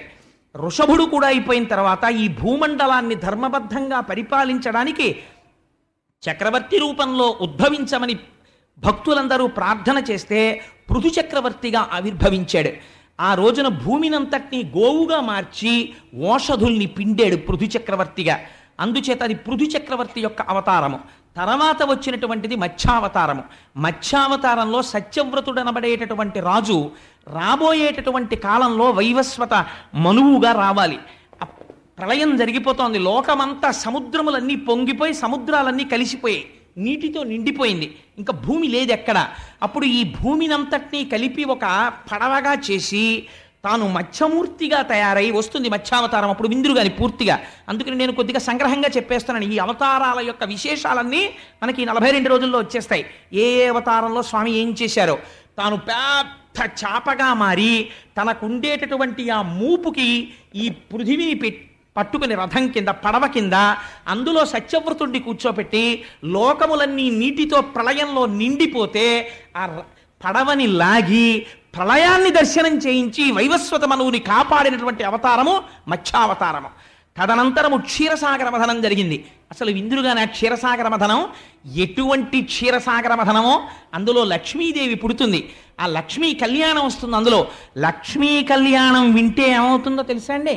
అపాంగై అన్న మాటకి వ్యాస భగవానుడు అర్థం చెప్తాడు. లక్ష్మీ కళ్యాణం ఎవరు వింటారో వాళ్ళకి కొన్ని కోట్ల జన్మల చేసినట్టు పాపము వలన అనుభవిస్తున్న దరిద్రం ఆ రోజుతో అంతమైపోతుంది. లక్ష్మీదేవి అనుగ్రహం కలుగుతుంది. ఆ లక్ష్మీ కళ్యాణం వస్తుంది. గోపాలకృష్ణ గారు ఈ దేవాలయానికి సంబంధించినటువంటి ఇక్కడ ఉన్నటువంటి ధర్మకర్తలు ఉదార బుద్ధితో ఒక నిర్ణయం చేశారు. లక్ష్మీ కళ్యాణం జరిగినటువంటి మరుసటి రోజు ఉదయం సాధ్యమైనంత వరకు దాన్ని సెకండ్ సాటర్డే నాడు సాయంకాలానికి వచ్చేటట్టుగా చూద్దాం అనుకుంటున్నాం. అందుకని కొంచెం అటు ఇటు చేస్తున్నాం ఆ ప్రసంగాన్ని. చేస్తే ఆదివారం నాడు లక్ష్మీ కళ్యాణం శనివారం సాయంకాలం విన్నాక ఆదివారం నాడు ఉదయం సువాసినులందరూ సామూహికంగా కూర్చుని పరమ వైదికంగా కుంకుమార్చన చేసుకునే అవకాశాన్ని కల్పిస్తున్నారు లక్ష్మీదేవికి. అటువంటి సామూహిక పూజ చెయ్యొచ్చు అమ్మవారు లక్ష్మీ కళ్యాణం జరిగిన తర్వాత. సరే, అందుచేత ఆ స్వామి క్షీరసాగర మథన సమయంలో మందర పర్వతం పాలసముద్రంలో మునిగిపోకుండా కూర్మావతారం ఎత్తాడు. కూర్మావతారము తర్వాత వచ్చినటువంటి అవతారము మోహిని అవతారము. దేవతలకు దానవులకు అమృతాన్ని పంచిపెట్టేటప్పుడు మోహిని స్వరూపంతో, ఇవన్నీ మీరు ఎదరెదర వింటారు. క్షీరసాగర మథనం చెప్పినప్పుడు అసలు ఆ మోహిని ఎలా వచ్చిందో, ఈశ్వరుడు ఎందుకు భ్రమించాడో, మోహిని వెంట ఎలా పడ్డాడో, అయ్యప్ప స్వామి ఎలా ఆవిర్భవించారో, ఈ విశేషాలన్నీ క్షీరసాగర మథనంలో విందురుగాని. అప్పుడు వచ్చినటువంటి అవతారము మోహిని అవతారము. మోహిని అవతారము తర్వాత వచ్చినటువంటి అవతారము నరసింహావతారం. నరసింహావతారంలో హిరణ్యకశిపుణ్ణి వధించాడు. నరసింహావతారము తర్వాత వచ్చినటువంటి అవతారము వామనావతారం. అంటే మీరు ఒకటి తెలుసుకోండి, ఏమంటే మీరు చెప్తున్నటువంటి ఆర్డరు మేము విన్న మత్స్యకూర్మవరాహశ్చ నరసింహశ్చ వామనః దానికి తప్పుతోందేమని అనుకోకండి. ఇది మనువులు కాలగతిని పట్టి చెప్పుకుంటూ వెడుతున్నారు. అందుచేత వామనావతారం వచ్చింది. ఆ రోజున స్వామి పొట్టివాడై బలిచక్రవర్తి దగ్గర అర్థించాడు. అందులో ఉన్నటువంటి రహస్యాల్ని, అందులో ఉన్న అందాల్ని విందురుగాని వామనమూర్తి యొక్క కథ వింటే ఆ ఇళ్లల్లో జరిగినటువంటి శుభకార్యాలు వైదికంగా పరిపూర్తి చేయకపోయినా, తద్దినం సరిగ్గా పెట్టకపోయినా తద్దోషము నివారించి ఆ కార్యం పూర్ణమైపోయినట్టుగా అనుగ్రహించేస్తాడు. అంత గొప్ప కథ వామనమూర్తి కథ. విందురుగాని వామనమూర్తి కథ కూడాను. దీని వామనావతారము. వామనావతారము తర్వాత వచ్చినటువంటి అవతారము పరశురామావతారము. గండ్రగొడ్డలి పట్టుకుని 21 సార్లు భూప్రదక్షిణం చేసి క్షత్రియుల్ని సంహరించాడు. పరశురామావతారము తర్వాత వచ్చిన అవతారము వ్యాసావతారము. కలియుగంలో జనులు మందబుద్ధులై ఉంటారని వేద విభాగం చేసి ఉదారముగా 18 పురాణములు వెలిగించిన మహానుభావుడై వ్యాసుడై వచ్చాడు. వ్యాసావతారము తర్వాత వచ్చినటువంటి అవతారము రామావతారము. రామావతారంలో సముద్రానికి సేతువు కట్టి దశకంఠుడైనటువంటి రావణాసురుణ్ణి మర్దించి ధర్మ సంస్థాపన చేసి లోకులు ధర్మములో ఎలా ప్రవర్తించాలో నేర్పిన అవతారము రామావతారము. రామావతారము తర్వాత వచ్చినటువంటి అవతారము బలరామావతారము. బలరాముడి తర్వాత వచ్చిన అవతారము కృష్ణావతారము. కృష్ణావతారము తర్వాత వచ్చినటువంటి అవతారము బుద్ధావతారము. బుద్ధావతారము కలియుగ ప్రారంభమునందు కీకట దేశము అనబడేటటువంటి మగధ సామ్రాజ్యమునందు దేవతల పట్ల విరోధ భావనతో ఉన్న రాక్షసులను మోహింప చెయ్యడానికి వచ్చిన అవతారమైన బుద్ధావతారము. దశావతారాల్లో మీరు అనుకుంటున్న వేరొక బుద్ధావతారం గురించి వ్యాసుడు ప్రస్తావన చేయలేదు. ఆ అవతారం ఏదో అది బుద్ధావతారము. బుద్ధావతారము తర్వాత వచ్చేటటువంటి అవతారముగా వ్యాసుడు నిర్ధారించిన అవతారము కల్క్యావతారము. కల్క్యావతారము ఇప్పుడు మనం చెప్పుకుంటున్నట్టుగా కలియుగే ప్రథమ పాదే జంబూద్వీపే భరతవర్షే భరతఖండే అని చెప్తాం. ప్రథమ పాదంలో వస్తోందని వ్యాసుడు చెప్పలేదు. కలియుగం అంతమైపోయే ముందు యుగసంధిలో కాశ్మీర దేశంలో ఉన్నటువంటి విష్ణుయశుడు అని పిలువబడేటటువంటి ఒక బ్రాహ్మణుడి కడుపున స్వామి ఆవిర్భవిస్తారు. అప్పుడు సవికల్ప సమాధిలో ఉన్న యోగులందరూ పైకి లేస్తారు ఆయన అవతారం రాగానే. అప్పుడు ఖడ్గాన్ని చేత పట్టుకుని తెల్లటి గుర్రం మీద కూర్చుని స్వామి ప్రజలని పీడించి తాము ధనవంతులయ్యేటటువంటి పరిపాలకులందరినీ సంహరించి యుగాంతం అయిపోతుంది, మళ్ళీ కొత్త యుగం ప్రారంభం అవుతుంది. యుగసంధిలో వచ్చేటటువంటి అవతారము కల్క్యావతారము. కాబట్టి ఇలా 22 అవతారములను స్వామి స్వీకరించబోతున్నారయ్యా. 22 అవతారంతో ఇది ఎప్పుడు చెప్తున్నారు వ్యాసుడు? కృష్ణావతార ప్రారంభ సమయమునందు భాగవతాన్ని రచిస్తున్నటువంటి సమయంలో భూత భవిష్యత్ వర్తమాన కాల జ్ఞానం ఉన్నవాడు కాబట్టి చెప్పగలుగుతున్నాడు వ్యాసుడు. అందుచేత ఆయన వ్యాసుడంటే సాక్షాత్తు నారాయణాంశ మహానుభావుడు. ఇలా స్వామి 22 అవతారములలో విజయం చేస్తున్నారు. అయితే ఈ 22 అవతారములని నువ్వు అనుకుంటే పొరపాటు పడినట్టు. కొన్ని ప్రధానమైన విషయములను మేము ప్రస్తావన చేశాం. అజాయమానో బహుధా విజాయతే. ఆయనకు అసలు ఒక రూపమును తీసుకోవలసినటువంటి అవసరము లేదు. అటువంటి స్వామి ఈ కంటితో చూడడానికి వీలైనటువంటి రూపమును పొందాడు. దేనికోసం ఆయనే చెప్పాడు, పరిత్రాణాయ సాధూనాం వినాశాయ చ దుష్కృతాం ధర్మ సంస్థాపనార్థాయ సంభవామి యుగే యుగే. అంతటా నిండి నిబిడీకృతమైన పరమాత్మని ఈ మాంసనేత్రముతో మేము ఈ రూపంతో చూడాలని అనుకుంటున్నటువంటి భక్తుల యొక్క కోరిక తీర్చడం కోసమని ఒక రూపమును స్వీకరించినటువంటి వాడు పరమాత్మ తప్ప ఆ రూపమే పరమాత్మ కాదు అని ఇన్ని రూపములతో వచ్చాడు. ఇందులో మళ్ళీ పూర్ణావతారములు, పరిపూర్ణావతారములు, అనువంశ అని ఆవేశావతారములు, లీలావతారములు, అనుప్రవేశము చేసినటువంటి అవతారములు, అనేకమైనటువంటి అవతారములు పొందాడు. ఆ అవతారములను లెక్కించడము ఎవరి వలన కాదు. ప్రధానమైన అవతారములను నీకు చెప్పాను. ఏ మనుష్యుడు కొన్ని కోట్ల జన్మల నుంచి ఈశ్వరుడు లోకమును రక్షించడానికి ఇన్ని అవతారములను స్వీకరించాడని వినలేదో, ఆయన యొక్క కళ్యాణ గుణములను స్మరించలేదో, అటువంటి వారు విని తరించిపోవడానికి భాగవతంలో ముందు అవతార విశేషంతో ప్రారంభం చేశాడు మహానుభావుడు వ్యాసుడు. అటువంటి అవతారములు స్వామి స్వీకరించారు. కానీ ఒక్కటి తెలుసుకో, ఇన్ని అవతారములు స్వీకరించి ఈ కంటితో చూడడానికి వీలైనటువంటి రూపముతో ఉన్న పరమాత్మ యొక్క నిజమైన స్వరూపము ఎక్కడ ఉన్నది అంటే ఇక్కడే ఉన్నది, ఈ లోపలే ఉన్నది. వాడు అంతటా వ్యాప్తి చెందినవాడు. అంతటా వ్యాప్తి చెందినవాడైనా ఇక్కడే ఉన్న ఈ శరీరము పొందేటటువంటి సుఖదుఖములకు కానీ ఇంద్రియముల యొక్క అలదడికి కానీ ఆయన కారకుడు కాడు. ఆయన సాక్షిగా ఉండి సుఖదుఖములకు కేవలము అలా చూస్తూ ఉంటున్నాడు. ఎవరు ఆయనని తెలుసుకున్నారో, ఎవరు ఆయనే తానుగా జ్ఞానమును పొందుతున్నాడో అటువంటి వాడికి ఆధ్యాత్మిక ఆదిభౌతిక ఆదిదైవికములనేటటువంటి తాపములకు దూరముగా జ్ఞాని అయి పునరావృత్తి రహిత శాశ్వత శివ సాయుధ్య స్థితిని పొందుతాడు. దీనికి మీకు ఒక ఉదాహరణ చెప్తానని సూతుడు అంటాడు, పొగ పృథివీ వికారము. ఎంత గొప్ప మాట అన్నాడో చూడండి. పృథివీ అంటే కట్టె పృథివీ. పృథివీ యొక్క వికారమే పొగ. అంటే ఈ కట్టె ధూళిగా పైకి లేచింది అనుకోండి పొగ, కానీ పొగ దేన్ని ఆవరించి ఉంటుంది? మంటని ఆవరించి ఉంటుంది. మంటని ఆవరించి ఉన్నంత మాత్రము చేత పొగ మంట ఎప్పటికైనా కాగలదా? కాలేదు. పొగ పోతుంది, మంట నిలబడుతుంది. అందుచేత పృథివీ వికారమైనటువంటి పొగ అగ్నిహోత్రము పక్కనే ఉన్నా ఎలా అగ్నిహోత్రము కాదో, ఎలాగైతే ఆకాశంలో మెరుపులు మెరుస్తున్నాయంటాడు. అసలు నిర్వికారమైన ఆకారము ఒకనాడు మెరవదు, ఒకనాడు మెరవకుండా మెరుపులు లేకుండా అలా నీరసంగా ఉండదు. మెరుపులా నీకు కనపడుతున్న దానితో ఆకాశమునకు ఏ సంబంధము లేదు. ఆ ఆకాశం ఎప్పుడూ అలాగే ఉందని నిర్వికారము, అలాగే ఉన్నటువంటి పదార్థం ఆకాశము. అటువంటి ఆకాశమునందు మెరుపులు ఆరోపింపబడినట్టు లేని జగత్తు నామరూపములుగా అజ్ఞాని చేత ఈశ్వరుని యందు ఆరోపింపబడి దర్శింపబడుచున్నది. ఎప్పుడు నామరూపములు తెలియబడ్డాయో ఆనాడే జ్ఞానము కలుగుతుంది. ఈ జ్ఞానము కలిగి నిలబడడానికి ఈశ్వరానుగ్రహం ఉండాలి. ఈ జ్ఞానము కలగని వాడికి నామరూపముల యందు తాదాత్మ్యత పొందిన వాడి స్థితి ఎలా ఉంటుందంటే ఒక నటుని విశేషములు చూసి నటుని పట్ల ఆరాధన పెంచుకున్నట్టు. వ్యాసుడు ఎంత గొప్ప ఉపమానం వేశాడో చూడండి. వాళ్ళకి బాగా సరిపోతుంది అనుకుంటాను నేను. ఎంత గొప్ప మాట అండి అది. మీకు నేను ఇలా చెప్పాను అని మీరు మరోలా అనుకోకపోతే నేను ఒక్క మాట చెప్తాను. ఈశ్వరుడు అంతటా నిండి నిబిడీకృతమైపోయాడు. ఉన్నవాడు ఈశ్వరుడు ఒక్కడే. ఆ ఈశ్వరుడు కనపడడు, నామరూపములు కనపడతాయి. ఇది ఎలా ఉంటుందంటే నేను తరచూ చెప్తూ ఉంటాను ఒక ఉపమానం. దారువు దంతి. ఒక కొయ్యతో ఏనుగు బొమ్మ చేయించి తండ్రి ఇంటికి తెచ్చాడు, అక్కడ పెట్టాడు.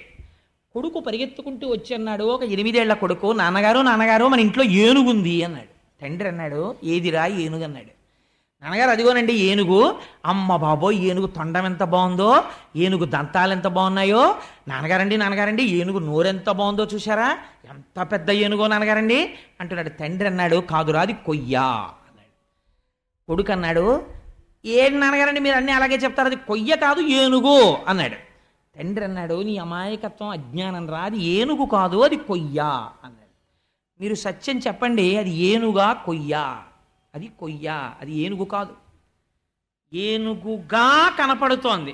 ఏనుగుగా మీకు కనపడుతోంది కాబట్టి రూపము ఏనుగుదని మీరు గుర్తించారు కాబట్టి దానికి ఏనుగన్న నామం వచ్చింది. ఎలకను చూపించి ఏనుగన్నారు అనుకోండి, కాదండి ఎలకంటారు. ఎందుకని? మనస్సు ఆ ఆకార వృత్తిని పొందేసింది. ఎలుకగా మనసు మారింది, ఎలుక అని గుర్తుపడుతోంది. ఏనుగు అన్న నామం ఉంటే రూపం ఉంది, రూపం ఉంటే నామం ఉంది. నామము లేకపోతే రూపం లేదు, రూపం లేకపోతే నామం లేదు. అక్కడ కుండ లేదు అన్నాను అనుకోండి, మరి ఏముంది? కుండ రూపంలో మట్టి ఉన్నది, కుండ లేదు. కుండ అశాశ్వతము, మట్టి అక్కడ ఉన్నది. ఇది జ్ఞాననేత్రము చేత దర్శనం అవ్వాలి. ఈ జ్ఞాననేత్రము విచ్చుకుంటే నామరూపాత్మకమైన జగత్ అంతర్ధానమై ఈశ్వరుడు కనపడతాడు.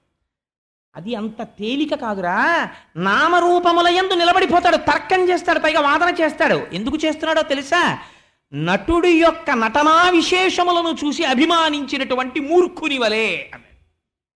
ఎంత చిత్రమైన మాట చూడండి. నేను ఒక ఉదాహరణ చెప్తే మీరు నన్ను తప్పు పట్టుకోకండి. ఒక గొప్ప తెలుగు నటుడు, మన వాళ్ళందరూ తెల్లవారు లేస్తే ఆయన వెంట పడిపోయి అబ్బా ఏమి నటనండి అని వెంట పడుతుంటారు. ఆయన ఒక ప్యాంట్ వేసుకుని ఒక టీషర్ట్ వేసుకుని కొన్ని కోట్ల మంది నన్ను చూస్తున్నారు టీవీలో అని కూడా తెలియకుండా కాలు మీద కాలు వేసుకుని కాలు ఆడించుకుంటూ కూర్చున్నాడు. ఇంకొక ధూర్తురాలైన స్త్రీ అర్థం లేని ప్రశ్నలు ఆయన వేస్తోంది. వేస్తుంటే ఇదేంటి ఏమండి మీరు అంత బాగా ఆ సన్నివేశంలో ఎలా నటించగలిగారు అని అడిగింది. అడిగితే ఆయన అన్నాడు, actually I did not act when I went to America, when I was studying in America, I saw a picture, I saw a particular hero who acted like this, I was inspired by him అని ఇంగ్లీష్లో చెప్తున్నాడు. ఆయన ఎవరండి? వీరి చేత ఆరాధింపబడుతున్న తెలుగు నటుడు. ఆయన దేంట్లో మాట్లాడుతున్నాడు? ఇంగ్లీష్లో మాట్లాడుతున్నాడు. ఆయన ఇంటికి మీరు ఎడితే పెద్ద గుర్రాలంత కుక్కలు, గూర్ఖాలు ఉంటారు, పెద్ద పెద్ద గేట్లు ఉంటాయి. ఆయన ఇల్లంతా ఇంపోర్టెడ్ టైల్స్తో ఉంటుంది. ఆయన షాపింగ్ సింగపూర్లో చేస్తాడు. ఆయన దేశాన్ని మిమ్మల్ని ద్రోహం చేసి కోట్లు కూడబెట్టి ట్యాక్స్ కట్టాడు. కానీ మీకు ఈశ్వరుడి కన్నా ఆయన ఎక్కువ. ఎందుకంటే ఆయన 100 మందిని చిటికిన వేలుతో కొడతాడు కెమెరా ముందు, బయటకు వచ్చి కాదు. దాన్ని చూసి మీరు పొంగిపోయి ఈశ్వరారాధనము కన్నా ఈ ఆరాధన ఎక్కువ చేస్తున్నారు. ఇలా ఆరాధించేవాడు జ్ఞానం ఉన్నవాడనాలా, మూర్ఖుడనాలా? ఏమనాలి అడుగుతున్నాడు వ్యాసుడు. బహుశా లోకంలో ఇది వస్తుందని ఆయనకి తెలుసులా ఉంది భవిష్యత్ జ్ఞానం. అందుకని నామరూపముల చేత తాదాత్మ్యత చెంది తర్కమునకు పోతాడు. ఈ మాట మీరు అడిగారు అనుకోండి, ఒకరిని పిలిచి, ఏమయ్య నీ అభిమానానికి అర్థం ఉందా, ఇది నిన్ను ఎలా ఉద్ధరిస్తుంది చెప్పుపోని. ఆల్ రైట్, దీన్ని నువ్వు చాలా పొంగిపోయి చెప్పేస్తున్నావు. నీ నిజ జీవితంలో పోనీ ఆయన ఆదర్శంగా పెట్టుకుని 100 మందిని కొడతావా, బయటికి వెళ్ళి పోలీసులు అట్టుకుపోతారు, నీ కెరీర్ నాశనం అయిపోతుంది. పోనీ అమరిపాలెం ఇటకోటి నీ ఇంట్లో పెట్టకపోతే నువ్వు దేశద్రోహివి. నువ్వు బయటికి వచ్చి నలుగురిలో నిలబడితే నిన్ను చూసి 10 మంది నమస్కారం పెట్టి నీ చుట్టూ తిరుగుతారేమో అని నువ్వు బయటికి రావడానికి భయపడిపోయి సింగపూర్ వెళ్ళి షాపింగ్ చేసుకుంటావు, లేకపోతే ఎక్కడికో విదేశాలకు పోతావు. నీకు లండన్లో పాటకు మొదటి చరణం ఉంటుంది, అమెరికాలో వాషింగ్టన్లో 2వ చరణం ఉంటుంది, 76 దుస్తులు. వీటన్నిటిని చూసి నీకు మోహమా? ఇందులో నువ్వు ఏది అనుకరిస్తావు చెప్పు, నీ జీవితాన్ని ఎలా ఉద్ధరిస్తుంది? ఆల్ రైట్, నేనంటాను ఒకలా ఆరాధిస్తే తప్పు కాదంటాను. నేను సచిన్ టెండూల్కర్ని ఆరాధన చేస్తాను అంటే అదేంటండి మీకు ఉందా ఈ దుర్గుణం అని అనుకోకండి. నేను ఆరాధిస్తాను టెండూల్కర్ని. దేనికి ఆరాధిస్తాను అని మీరు అడగచ్చు. ఆయన క్రికెట్ ఆడేటప్పుడు ఆయన క్రికెట్ యొక్క లాఘవమును ఈశ్వర విభూతిగా దర్శనం చేసి, ఒక బాల్ని ఎవరూ కొట్టలేని రీతిలో 4 కొట్టగలిగినటువంటి టెండూల్కర్ యొక్క క్రీడా వైభవమునందు ఈశ్వరానుగ్రహాన్ని చూస్తాను. టెండూల్కర్ నాకు ఎందులో ఆదర్శమో, టెండూల్కర్ని నేను దేనికి అభిమానిస్తానంటే, not as cricketer, TV screen మీద చూడ్డానికి అది ఒక ఈశ్వర విభూతిగా చూడడం వరకే. 16-17 సంవత్సరాల వయస్సులో ఇంటర్నేషనల్ క్రికెట్లోకి వచ్చి ఇలా పెవిలియన్లోంచి బయటికి వస్తే మనం ఇలా పడచ్చా పడకూడదా అని కూడా తెలియకుండా మీద పడిపోయేటటువంటి దుర్మార్గులై సంసార హీనులైన కొన్ని కోట్ల మంది స్త్రీలు వెంటపడినా ఒక్కరితో ఒక మాట ఎక్కువ మాట్లాడకుండా తన భార్యతో జీవితాన్ని గడిపి ఒకనాడు నింద తెచ్చుకొని శీల సంపద కలిగిన టెండూల్కర్ని నేను పొగుడుతాను. ఇందుకు పొగుడుతాను, చిన్న వయస్సులో నిగ్రహానుగ్రహ సమర్థత తెలియకుండా గబుక్కుని ఏ వివాదంలోనైనా ఒక మాట మాట్లాడితే తెల్లవారి లేచేటప్పటికి పాత్రికేయులు పెద్ద పెద్ద మెయిన్ హెడ్లైన్స్ పెట్టగలిగిన స్థితిలో ఇవాళ దేశంలో ఉండి కూడా ఎప్పుడు నిర్వివాదంతో ఏ వాద ప్రతివాదముల యందు అనవసరపు స్టేట్మెంట్ ఇవ్వకుండా నిగ్రహించుకోగలిగిన మాట తీరున్న టెండూల్కర్ని నేను అభిమానిస్తాను. ఈ అభిమానం మీరు పెంచుకోవలసిన అభిమానం. టీవీ స్క్రీన్ ముందు చూడవలసింది ఈశ్వర విభూతి, అంతవరకే. కాదండి నేను అలా ఆరాధిస్తానంటే మీకు ఏ రకంగా మీ జీవితాన్ని ఉద్ధరిస్తుంది మీరు నాకు చెప్పండి. అది అలా కాదండి నేను ఇలాగే ఆరాధన చేస్తాను అని మీరు అనుకుంటే అది తర్కమునందు మౌఢ్యమును వ్యక్తం చేస్తుంది. వ్యాసుడు అంటున్నాడు, నేనంటలేదు మహాప్రభో. అంటే టెండూల్కర్ గురించి రాశాడని అడగండి, అది నా సొంత ఉదాహరణ అంతే. అంటే ఏదో ఒక చోట ఒక విషయాన్ని స్పష్టంగా చెప్పడానికి, ఆవిష్కరించడానికి నేను ఈ మాట చెప్పాను. అలా లేనివాడు నటుని యొక్క విశేషములను చూచి ఆకర్షింపబడి తర్కమునకు దిగి తనను ఆదర్శముగా పెట్టుకోకూడని విషయమును ఆదర్శముగా పెట్టుకొని తాను సంస్కారహీనుడైన వ్యక్తిలా నామరూపాత్మకమైన జగత్తునందు తాదాత్మ్యము చెంది బుద్ధి చేత జ్ఞానము చేత బ్రహ్మమును గుర్తిరగడానికి ప్రయత్నము చేయని వ్యక్తి నిర్గుణమైన ఈశ్వర దర్శనము ఎన్నటికీ చెయ్యలేడు చెప్పేశారంతే వ్యాస భగవానుడు.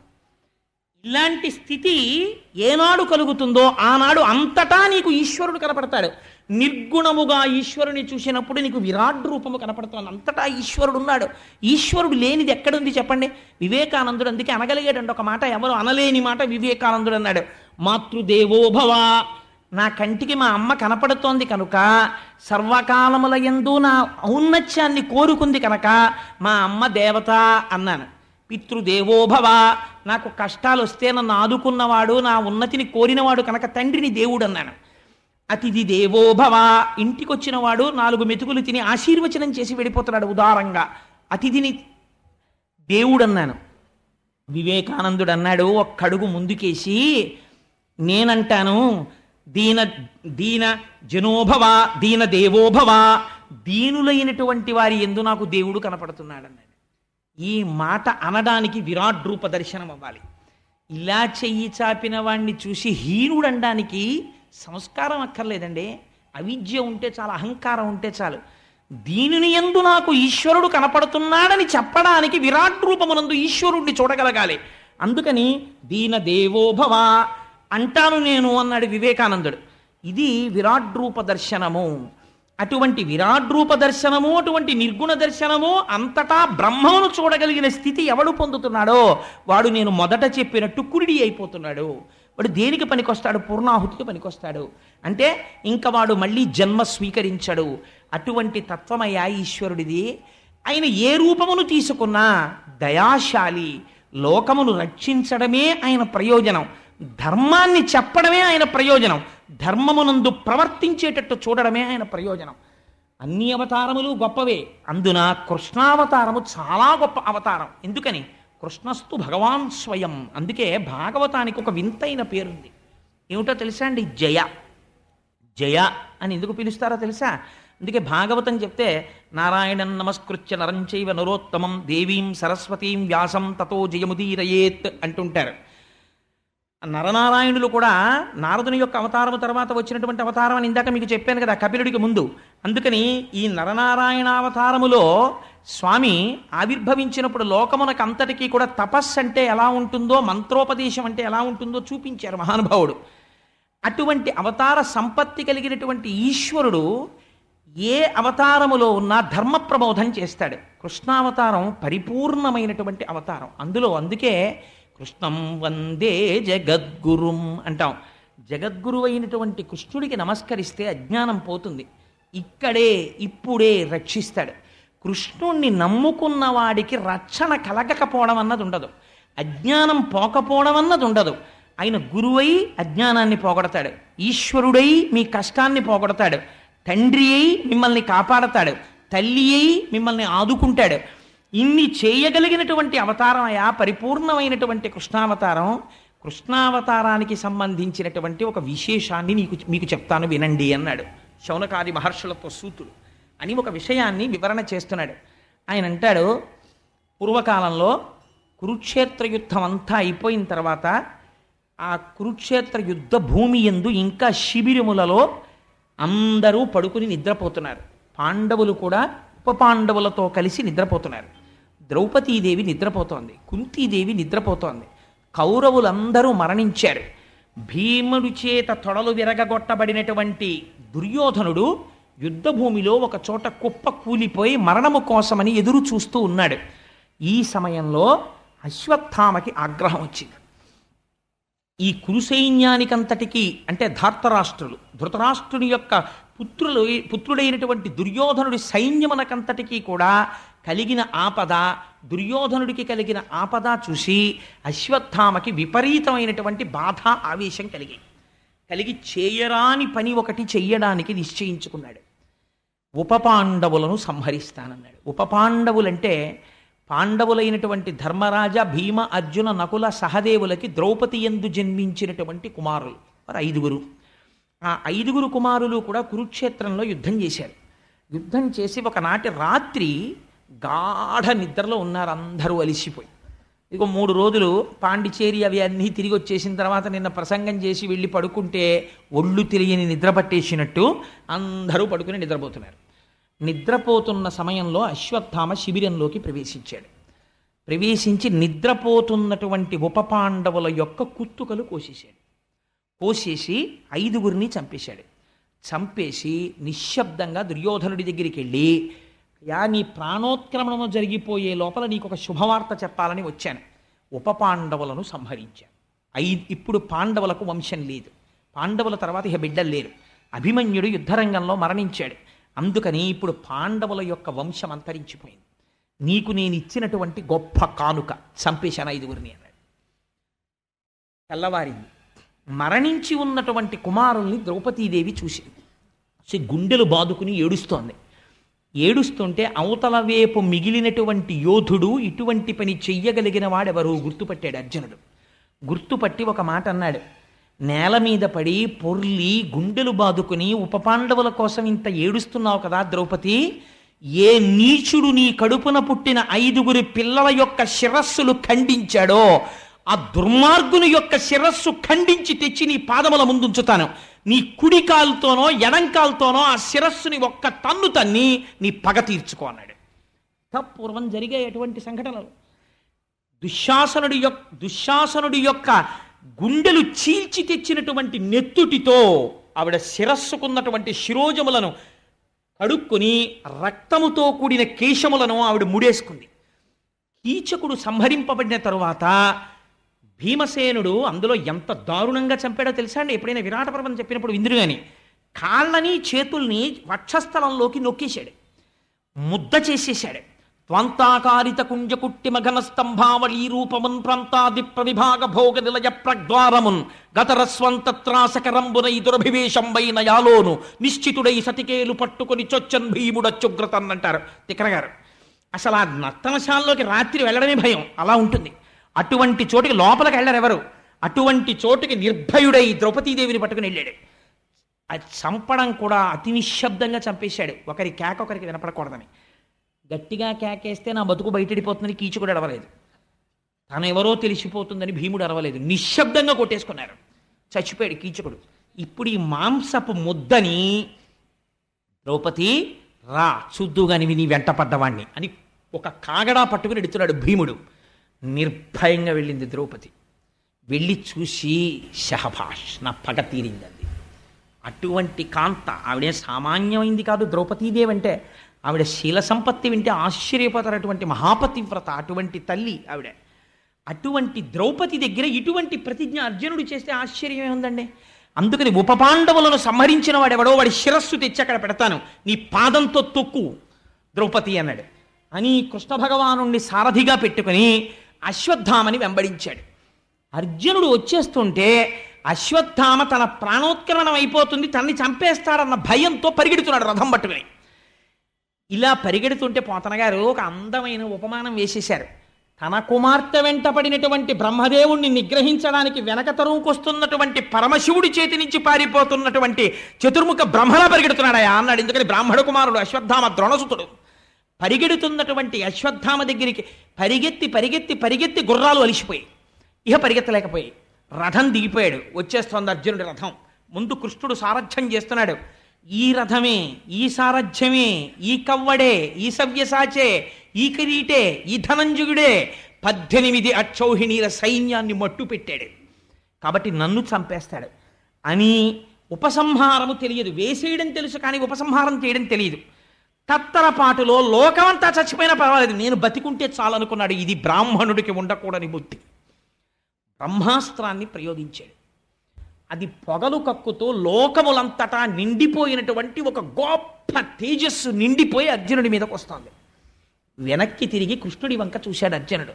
మహానుభావ, ఎవరు సారథ్యం చేస్తే నేను కురుక్షేత్రంలో గెలిచానో, ఏ మహానుభావుడు సంసార సముద్రమునందు పడిపోయినటువంటి వారిని ఉద్ధరించడానికి వచ్చినటువంటి దివ్యమైన నౌకయో, ఎవరి అనుగ్రహం కలగడం చేత మాయా అనబడేటటువంటి అవనిక తొలగిపోతుందో, ఎవరి అనుగ్రహం కలగడం చేత పామరుడైన వాడు కూడా జ్ఞానమును పొంది తిరిగి జన్మ ఎత్తడో, అటువంటి నీ అనుగ్రహం వల్ల నేను ఇన్నింటిని సాధించగలిగాను.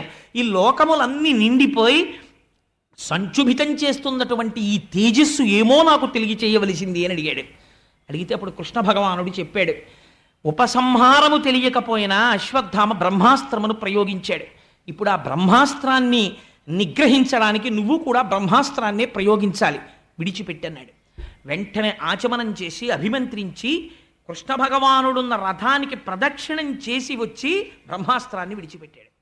ఇప్పుడు ఒక బ్రహ్మాస్త్రం కాదు, 2 బ్రహ్మాస్త్రాలు ఒకదానికొకటి ఎదురొచ్చాయి. ఇప్పుడు లోకములన్నీ తల్లడిల్లిపోయి ఉపద్రవం వచ్చేసి ప్రళయమే వచ్చేసింది అనుకుని దేవతలు ఋషులు పరుగులు తీస్తున్నారు.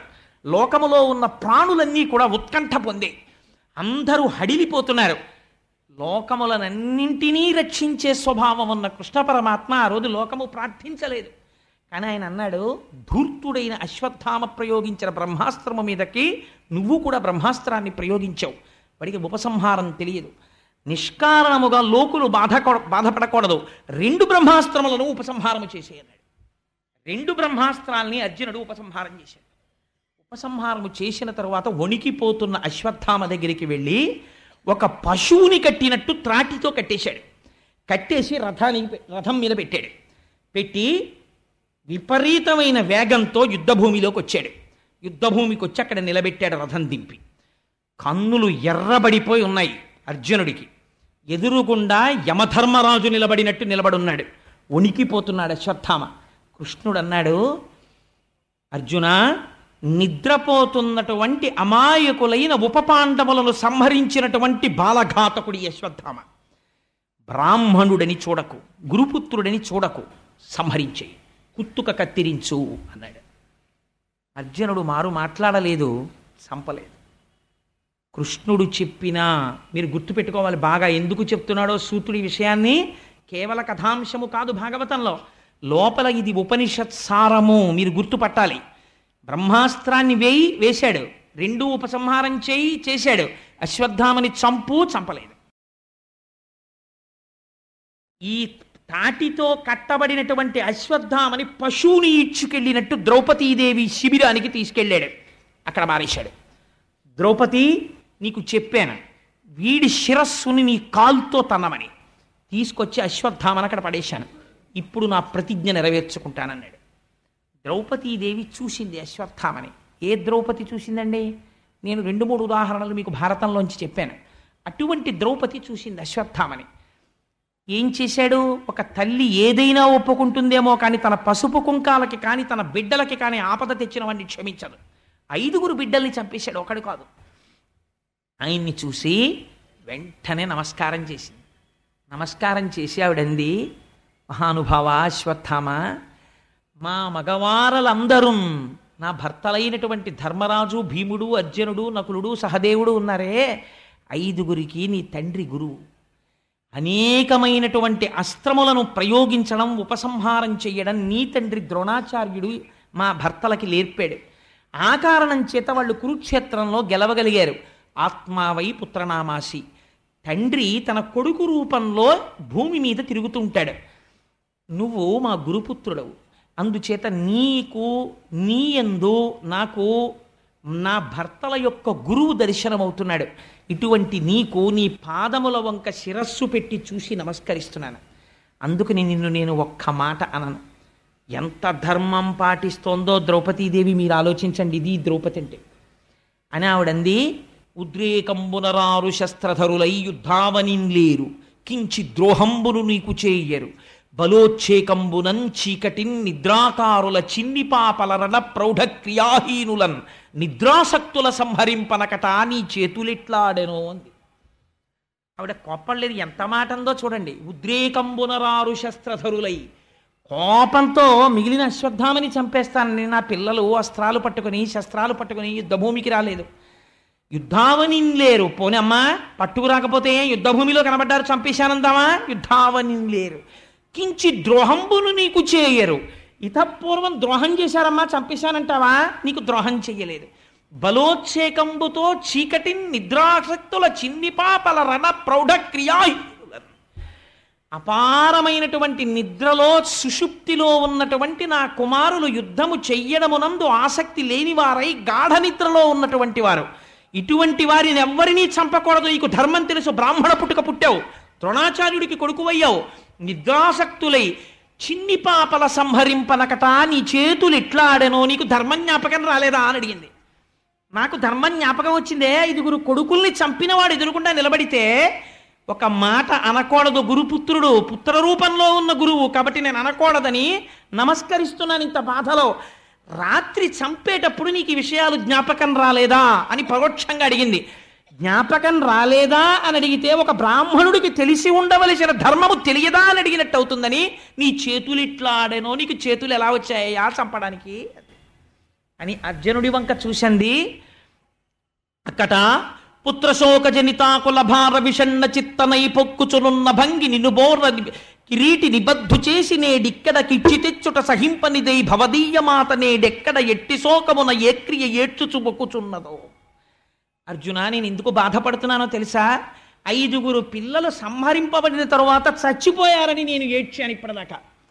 కానీ సాక్షాత్తు యమధర్మరాజుల పగపట్టి 2 చేతులతో అస్త్రాలు ప్రయోగించగలిగినటువంటి నైపుణ్యం ఉన్నవాడివై గాంధీవం పట్టుకుని రథమెక్కి పగపట్టి అశ్వత్థామ దగ్గరికి వెళ్ళి పశువుని కట్టినట్టు కట్టి రథంలో పెట్టి ఇక్కడికి తీసుకొచ్చి నిలబెట్టావని ఈ పాటికి కృపికి వార్త అంది ఉంటుంది. కృపి అంటే ద్రోణుడి భార్య. అశ్వత్థామ తల్లికి ఈ వార్త తెలిసి ఉంటుంది. కొడుకు చచ్చిపోయాడని ఏడవడం ఒకెత్తు, చచ్చిపోతున్నాడింకా రక్షించుకోలేనని ఏడవడం ఒకెత్తు. మీకు ఇన్ని అస్త్రాలు నేర్పిన ద్రోణుడి భార్య మీ గురుపత్ని అలా ఏడిచేటట్టు ప్రవర్తించచ్చా? అక్కట పుత్రశోక జనితాకుల భార విషణ్ణ చిత్తనై పొక్కుచునున్న భంగి నిన్ను బోర కిరీటి నిబద్ధు చేసి నేడిక్కడ కీడ్చి తెచ్చుట సహింపనిదై భవదీయ మాత నేడెక్కడ ఎట్టి శోకమున ఏ క్రియ ఏడ్చుచు మొక్కుచున్నదో.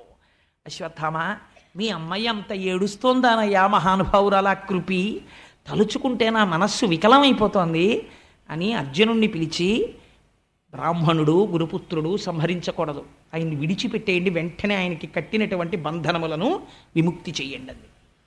అంటే ఈ మాట భీముడు విన్నాడు. విని ఎక్కడ లేని కోపం వచ్చేసింది.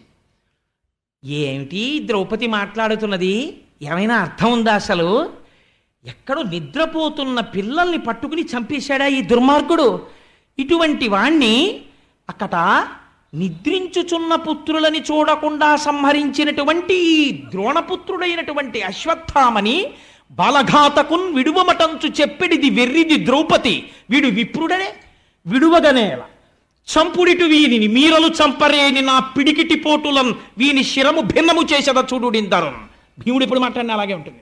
చిక్కన గారు విరాట పర్వంలో అంటారు, ఆయన వెళ్ళిన పోస్ట్ ఏమిటంటే వంటలవాడిగా వెడుతూ ఆయన అంటాడు ధర్మరాజుతోటి, పరియ పాపంగ దునియగా విరువవలయు ఎడద కాళ్ళుల చేతుల అణచిపెట్టి అణగి ముక్కలు చేసి పొయ్యిడుదు గాని కత్తి గొడ్డలి అడగని కట్టియలకు అన్నాడు. తిక్కన గారి పద్యాలు. అన్నయ్య, నేను వంట ఎలా చేస్తానో తెలుసా? పెద్ద పెద్ద మొద్దులు పట్టుకొచ్చి నా భుజాబలంతో చీల్చేసి నా గుండెల మీద పెట్టి విరిచేసి నా తొడల మీద పెట్టి నొక్కేసి పొయ్యిలో బారేసి వంట చేస్తాను తప్ప కత్తి గొడ్డలి బుచ్చుకోనన్నయ్య కట్టెలు కొట్టడానికి అన్నాడు. దిక్కుమాలిన కట్టెలు కొట్టడానికి అంత పౌరుషం ఎందుకండి? ఆయన పౌరుషం అటువంటిది. అందుకని ఆయన అన్నాడు భీమసేనుడు, బాలఘాతకున్ విడువమటంచు చెప్పెడిది వెర్రిది ద్రౌపది వీడు విప్రుడే విడువగనేల చంపుడిటు వీనిని మీరలు చంపరేని నా పిడికిటి పోటులన్ వీని శినము భిన్నము చేసేద చూడుడిందరు. వీడు పిల్లల్ని చంపేసిన వాడు, వీడు నిద్రపోతున్న పిల్లల్ని చంపేసిన వాడు గురుపుత్రుడు వదిలేయమంటుంది ఆవిడ ద్రౌపది. వెర్రిది, దానికి తెలియదు పాపం. చంపేవతల నారాయణ వీణ్ణి. మీ అందరికీ అనుమానమా? గురుపుత్రుడు చంపకూడదు అనుకుంటున్నారా? అలా అనుకుంటే చెప్పేయండి, భయం లేదు. నా పిడికిటి పోటులన్ అంటే వెక్కిరిస్తున్నాడు అర్జునుడిని. ఎందుకయా నీ గాంధీవంది కుమాలింది కాల్సనా? నాకు గాంధీవాలు బాణాలు అక్కర్లేదయా. ఎలా చంపేస్తానో తెలుసా? నా పిడికిటి పోటులన్ 4 గుద్దులు గుద్దేస్తానా తలకాయ మీద. తలకాయలు కదా కోసేశాడు, తలకాయ ముక్కలైపోతుంది. చూతురు కానీ చూడండి, మీరు చంపుతారా నేను చంపేనా అన్నాడు. అంటే ఇప్పుడు మాట్లాడడం ధర్మరాజుకు కూడా కష్టమే. భీముడికి ఆగ్రహం వచ్చేస్తే కృష్ణుడు అన్నాడు, అర్జున, నేను నీతో ఒక మాట చెప్తాను, చాలా జాగ్రత్తగా విను. నేను చెప్తున్నటువంటి మాటని. అవ్యుడు కాడు శిశుహంత దురాత్మకుడు అతతాయి. కృష్ణుడు మాట్లాడితే ఎలా ఉంటుందో భాగవతంలో మీరు చూడాలి. ఆ అంధీకరించినటువంటి పోతనగారి పాదపద్మములకు శిరస్సు ఉంచి నమస్కరించాలి మహానుభావుడు. అవ్యుడు కాడు శిశుహంత దురాత్మకుడు అతతాయి, బ్రహ్మబంధుడది తప్పదు నిక్కము, బ్రాహ్మణోన హంతవ్యమటంచు వేదము పలికెడు, కాన ధర్మబుద్ధి కర్తవ్యము వీనికాచుట యథాస్థితి చూడుము పండవోత్తమ అన్నాడు. అర్జున, నేను నీకో మాట చెప్తాను. నువ్వు ప్రతిజ్ఞ చేశావు, ఏమని ప్రతిజ్ఞ చేశావు? ఎవడు ఉపపాండవుల్ని సంహరించాడో వాడి తల కత్తిరించేస్తానని ప్రతిజ్ఞ చేశావు. నేనంటున్నాను, అవ్యుడు కాడు శిశుహంత దురాత్మకుడు అతతాయి, వీణ్ణి క్షమించవలసినటువంటి పని లేదు. ఒక పెద్ద బిరుదిచ్చాడు కృష్ణ పరమాత్మ, అతతాయి. అతతాయి అంటే ఇల్లు కాల్చేసేవాడు, విషం పెట్టేవాడు, హత్యలు చేసేవాడు, ఇలాంటివన్నీ అతతాయి అని పిలుస్తారు. బుద్ధినందు కలిగేటటువంటి ఆ ఉద్రేకాన్ని అణుచుకోకుండా ధర్మాధర్మ విచక్ష లేకుండా ప్రవర్తించేవాడు. అటువంటి ఆతతాయి హంతవ్యుడు, కాబట్టి చంపి అవతల పారేయచ్చు. కానీ బ్రహ్మబంధుడది తప్పదు నిక్కము. ఆయన బ్రాహ్మణుడు, అది నిజం. ద్రోణాచార్యుడి యొక్క కొడుకు. బ్రాహ్మణోన హంతవ్యమటంచు వేద విదితంబగు. వేదం ఏం చెప్తోంది? బ్రాహ్మణుణ్ణి చంపకూడదని చెప్తోంది. వేదం ఎవరు చెప్పారండి? వేదం ఎవరు రాయలేదు. ఎవరు చెప్పారు? ఈశ్వరుడి యొక్క పలుకే వేదం. అందుకే శృతి, దాన్ని ఎవరు రచించలేదు. వేదం అపౌరుషేయము. కాబట్టి ఎవరు చెప్పారు? కృష్ణుడే చెప్పాడు, ఈశ్వరుడు కాబట్టి. కాబట్టి నేనేం చెప్పాను? బ్రాహ్మణుణ్ణి చంపద్దని చెప్పాను. నేను ఇప్పుడు ఏం చెప్తున్నాను? వీడిని చంపేయమని చెప్తున్నాను. ఎందుకు చెప్తున్నాను? ఆతతాయి, చంపేయమన్నాను. బ్రాహ్మణోన హంతవ్యమటంచు వేద విదితంబగు. నేనే వేదంలో చెప్పాను. ఏమని చెప్పాను? ఎన్ని తప్పులు చేసినా బ్రాహ్మణుడిని చంపకూడదని చెప్పాను. కాబట్టి అర్జున, నువ్వేం చేస్తావో తెలుసా? ధర్మబుద్ధి కర్తవ్యము విని కాచుట. ఆతతాయి కాబట్టి చంపేయాలి, బ్రాహ్మణుడు కాబట్టి క్షమించాలి, చంపకూడదు. అది నేనే చెప్పాను, ఇది నేనే చెప్తున్నాను. ఈ రెండు నేనే చెప్పాను. కర్తవ్యము విని కాచుట, యథాస్థితి చూడుము పాండవోత్తమ. ఇప్పుడు ఏం చేయాలో అది నువ్వు చెయ్యి అర్జున అన్నాడు. ఏమిటండి మాట ఈ పద్యం? ఏమైనా అర్థం ఉందా అసలు? ఈ వెంటనే అర్జునుడు ఏమన్నారు? ఏమండే మాస్టర్, మీరు ఏదైనా మాట్లాడితే ఏదో ఓటు మాట్లాడండి. చంపే అనైనా చెప్పండి, చంపద్దు అనైనా చెప్పండి, మాకు మీరంటే గౌరవం. చంపద్దు అంటారా? వదిలేస్తాను అశ్వత్థామని. చంపేయి అంటారా? చంపేస్తాను. బ్రాహ్మణోన హంతవ్యము, చంపద్దని నేనే చెప్పాను. ఆతతాయి, చంపేమని నేనే చెప్తున్నాను. ఏది చెయ్యాలో అది చెయ్యటేమిటి? మరి అలాంటప్పుడు ఈ రెండు చెప్పడం ఎందుకు అనాలి అర్జునుడు. ఈ మాటలు కృష్ణ పరమాత్మ చెప్పిన తర్వాత అర్జునుడు ఏం చేశాడోట తెలుసా అండి? ఏమి రచనండి పోతన గారిది. విశ్వస్తుత్యుడు చక్రశూరుడు మహావీరుండు ఘోరాసిచే అశ్వత్థామ శిరోజముల్ తడిగి చూడాంతర్మహారత్నమున్ శిశ్వత్కీర్తి వెలుంగ పుచ్చుకొని పాశవ్రాత బంధంబులన్ విశ్వాసంబున ఉచ్చిత్రోచ శిబిరోర్వీ భాగంబునన్ బాషిపోన్నన్నారు. విశ్వస్తుత్యుడు, లోకమంతటి చేత స్తుత్యుడు, ప్రశంసింపబడినవాడు. విశ్వం శ్రీ మహావిష్ణువు యొక్క పేరు. నారాయణుడు సంతోషించేటట్టు ప్రవర్తించగలిగిన ప్రవర్తన ఉన్నవాడంటే ధర్మములో ప్రవర్తిస్తున్నాడు ఇవాళ అర్జునుడు. ఎలా ప్రవర్తిస్తున్నాడు? బ్రాహ్మణ కుమారుడు చంపకూడదు, ఆతతాయి చంపేయాలి. ఇప్పుడు చంపకూడదు, చంపాలి, రెండు వచ్చాయి. కాబట్టి చంపినంత పని చేసి చంపకుండా వదిలేయాలి, అది దాని అర్థం. కాబట్టి ఏం చెయ్యాలి? పూర్తి ముండనం చేసేయాలి. బ్రాహ్మణుడు అయ్యుండి పిలక లేకుండా ముండనం ఎలా చేసేస్తారు? బ్రాహ్మణుడిని గుర్తేమిటి? శిఖ ఉండాలి. చిన్న జుత్తైనా ముండనం చేయించుకునేటప్పుడు పిలక ఉంచుకొని ముండనం చేయించుకోవాలి. ఆ తర్వాత కొంచెం పెరిగిన తర్వాత కలిసిపోతే వాడి దోషం కాదనుకోండి. అందుచేత చిన్న పిలక ఉంచుకుని ముండనం చేయించుకోవాలి, అంతేగాని పూర్ణ ముండనం చేయించుకోకూడదు. అందుకని పూర్ణ ముండనం చేసేయాలి. చేసేస్తే వాడు చచ్చిపోయినట్లు లెక్క. అందుకని చెప్పి ఇప్పుడు ఏమైంది? విశ్వస్తుత్యుడు శక్రశూరుడు మహావీరుండు ఘోరాసిచే ఒక కత్తి ఒకటి తీశాడు. తీసి తనంత తాను తన తేజస్సు పోగొట్టేసుకున్నాడు అశ్వత్థామ. ఎప్పుడు పోగొట్టేసుకున్నాడు? ఉపపాండవుల్ని ఎప్పుడైతే ధర్మం తప్పి చంపాడో అప్పుడే కాంతిహీనుడైపోయాడు. ఇప్పుడు కొంత కాంతి ఇంకా మిగిలింది. ఎందుకు మిగిలింది? పుట్టుక చేత అశ్వత్థామకి శిరస్సు మీద ఒక మణి ఉంది. ఆ మణి కాంతి శరీరం అంతా కొడుతోంది. ఇప్పుడు చంపినంత పని చేసి చంపకుండా వదలాలి. అలా వదలడంలో ధర్మం ఉంది. ఇప్పుడు ఈ ధర్మాన్ని పాటిస్తున్నాడు. అందుకని విశ్వస్తుత్యుడు. ఎంత గొప్ప మాట చూడండి. పొగిడాడా కృష్ణుడు? పొగడక్కర్లేదు, లోపల పొగుడుకుంటున్నాడు. నా దగ్గర ఏమి ధర్మాన్ని నేర్చుకున్నాడు రా నా శిష్యుడు. కృష్ణం వందే జగద్గురుం. అయితే భగవద్గీత చెప్పాక ఏమర్థమైనట్టు అర్జునుడికి? విశ్వస్తుత్యుడు శక్రశూరుడు మహావీరుండు, తలుచుకుంటే చంపగలిగిన వాడు శత్రువుని. చంపలేదు. ఘోరాసిచే ఒక కత్తిని పైకి తీశాడు. ఇది ఘోరాసి, సామాన్యమైంది కాదు. ఎంతమంది నెత్తురు తాగిందో ఆ కత్తి. అటువంటి కత్తిని ఇవాళ దేనికి వాడుతున్నాడు? రక్తం కళ్ళ చూడవలసిన వాడిని రక్తం చూడకుండా అతి హేయమైనటువంటి క్షురక వృత్తికి వాడుతున్నాడు. దేనికోసం? ధర్మం కోసం. ఘోరాసిచే అశ్వత్థామ శిరోజముల్ తరిగి, అశ్వత్థామకున్న జుత్తంతా తీసవతల పారేశాడు. చూడాంతర్మహారత్నమున్ శశ్వత్కీర్తి వెలుంగ పుచ్చుకొని, ఆ తలలో ఉన్నటువంటి మణిని ఊడబెరికి తను గుచ్చేసుకున్నాడు. బంధంబులం విశ్వాసంబున ఊడ్చి త్రోచే. ద్రౌపదీదేవి చెప్పింది కదా, నువ్వు ఎప్పుడైతే అశ్వత్థామని బంధించి తీసుకొచ్చావో నినుబోర కిరీటి నిబద్ధు చేసి నేడిక్కడకిచ్చి తెచ్చుట సహింపనిదై భవదీయ మాత నేడెక్కడ ఎట్టి శోకమున యక్రియ ఎచ్చుచు మొక్కుచున్నదో బంధనాలు విడిపించమంది. అందుకని ఆ బంధనాల్ని విప్పేశాడు. విప్పేసి ఊడ్చి త్రోచి శిబిరోర్వీభాగంబునన్ బాసిపోన్ ఒక్క తోపుతో శోతలు మారేశాడు. శిబిరం బయటికి వెళ్ళి పడిపోయాడు అశ్వత్థామ. హీనుడై కాంతిపోయిన వాడై తల వంచుకుని సిగ్గుతో నడుస్తూ వెళ్ళిపోయాడు. ఈ వృత్తాంతం చెప్పి సూతుడు అన్నాడు, విన్నారా శౌనకాది మహర్షులారా, ఇది కృష్ణలీలంటే. ఇదయా కృష్ణుడంటే. మామూలుగా మీరు ఇది చదివారనుకోండి ఏమర్థం అవుతుంది? ఏమిట్రా ఆయన ఏమిటి, ఆ మాట ఏమిట్రా బాబా, పద్యం ఏమిటి, అసలు ఆయన చెప్పడం ఏమిటి, నీ చేయడం ఏమిటి అనిపిస్తుంది. ఏ కృష్ణ పరమాత్మ దగ్గర కూర్చున్నాడో అర్జునుడు, ఆయన అనుగ్రహము కలగడం చేత ధర్మం అంటే ఏమిటో తెలిసింది. ధర్మం అంటే ఏమిటో తెలిసినటువంటి కారణం చేత ధర్మో రక్షతి రక్షిత, ధర్మాన్ని రక్షించమనడం అంటే అర్థం ఏమిటో తెలుసా అండి? ధర్మాచరణము చెయ్యడమే. ధర్మం తెలుసు కానీ ఆచరించాడు. ఎందుకు ఉపయోగం ఏముంది? రావణాసుడికి ధర్మాలన్నీ తెలుసు కానీ ఏది ఆచరణ చెయ్యడు. ఏమిటి ఉపయోగం? రాముడు ధర్మాన్ని ఆచరణలోకి తీసుకొస్తాడు. ఆచరణలో పెట్టడమే రక్షించడం అంటే. ధర్మో రక్షతి రక్షిత, ధర్మస్వరూపమే భగవానుడు. నీవు నీ ధర్మమును కాపాడుకుంటే, నీ ధర్మాన్ని నువ్వు అనుష్ఠిస్తే ఈశ్వరుడు నిన్ను రక్షిస్తాడు. ఈశ్వరుడు చూడటం లేదు కదా అనుకుని ధర్మాన్ని తుంగలో తొక్కి నువ్వు నీ భోగాన్ని చూసుకుంటే నీ అధర్మము నిన్ను కాల్చేస్తుంది. అంటే ఈశ్వరానుగ్రహాన్ని నువ్వు పొందలేవు. పాండవుల యొక్క వంశాన్ని తీసేశానని అశ్వత్థామ అనుకున్నాడు. ఇప్పుడు అర్జునుడి ధర్మాన్ని చూసి, ద్రౌపదీదేవి ధర్మాన్ని చూసి పాండవుల వంశం ఎలా నిలబెట్టాలో ఈశ్వరుడికి తెలుసు.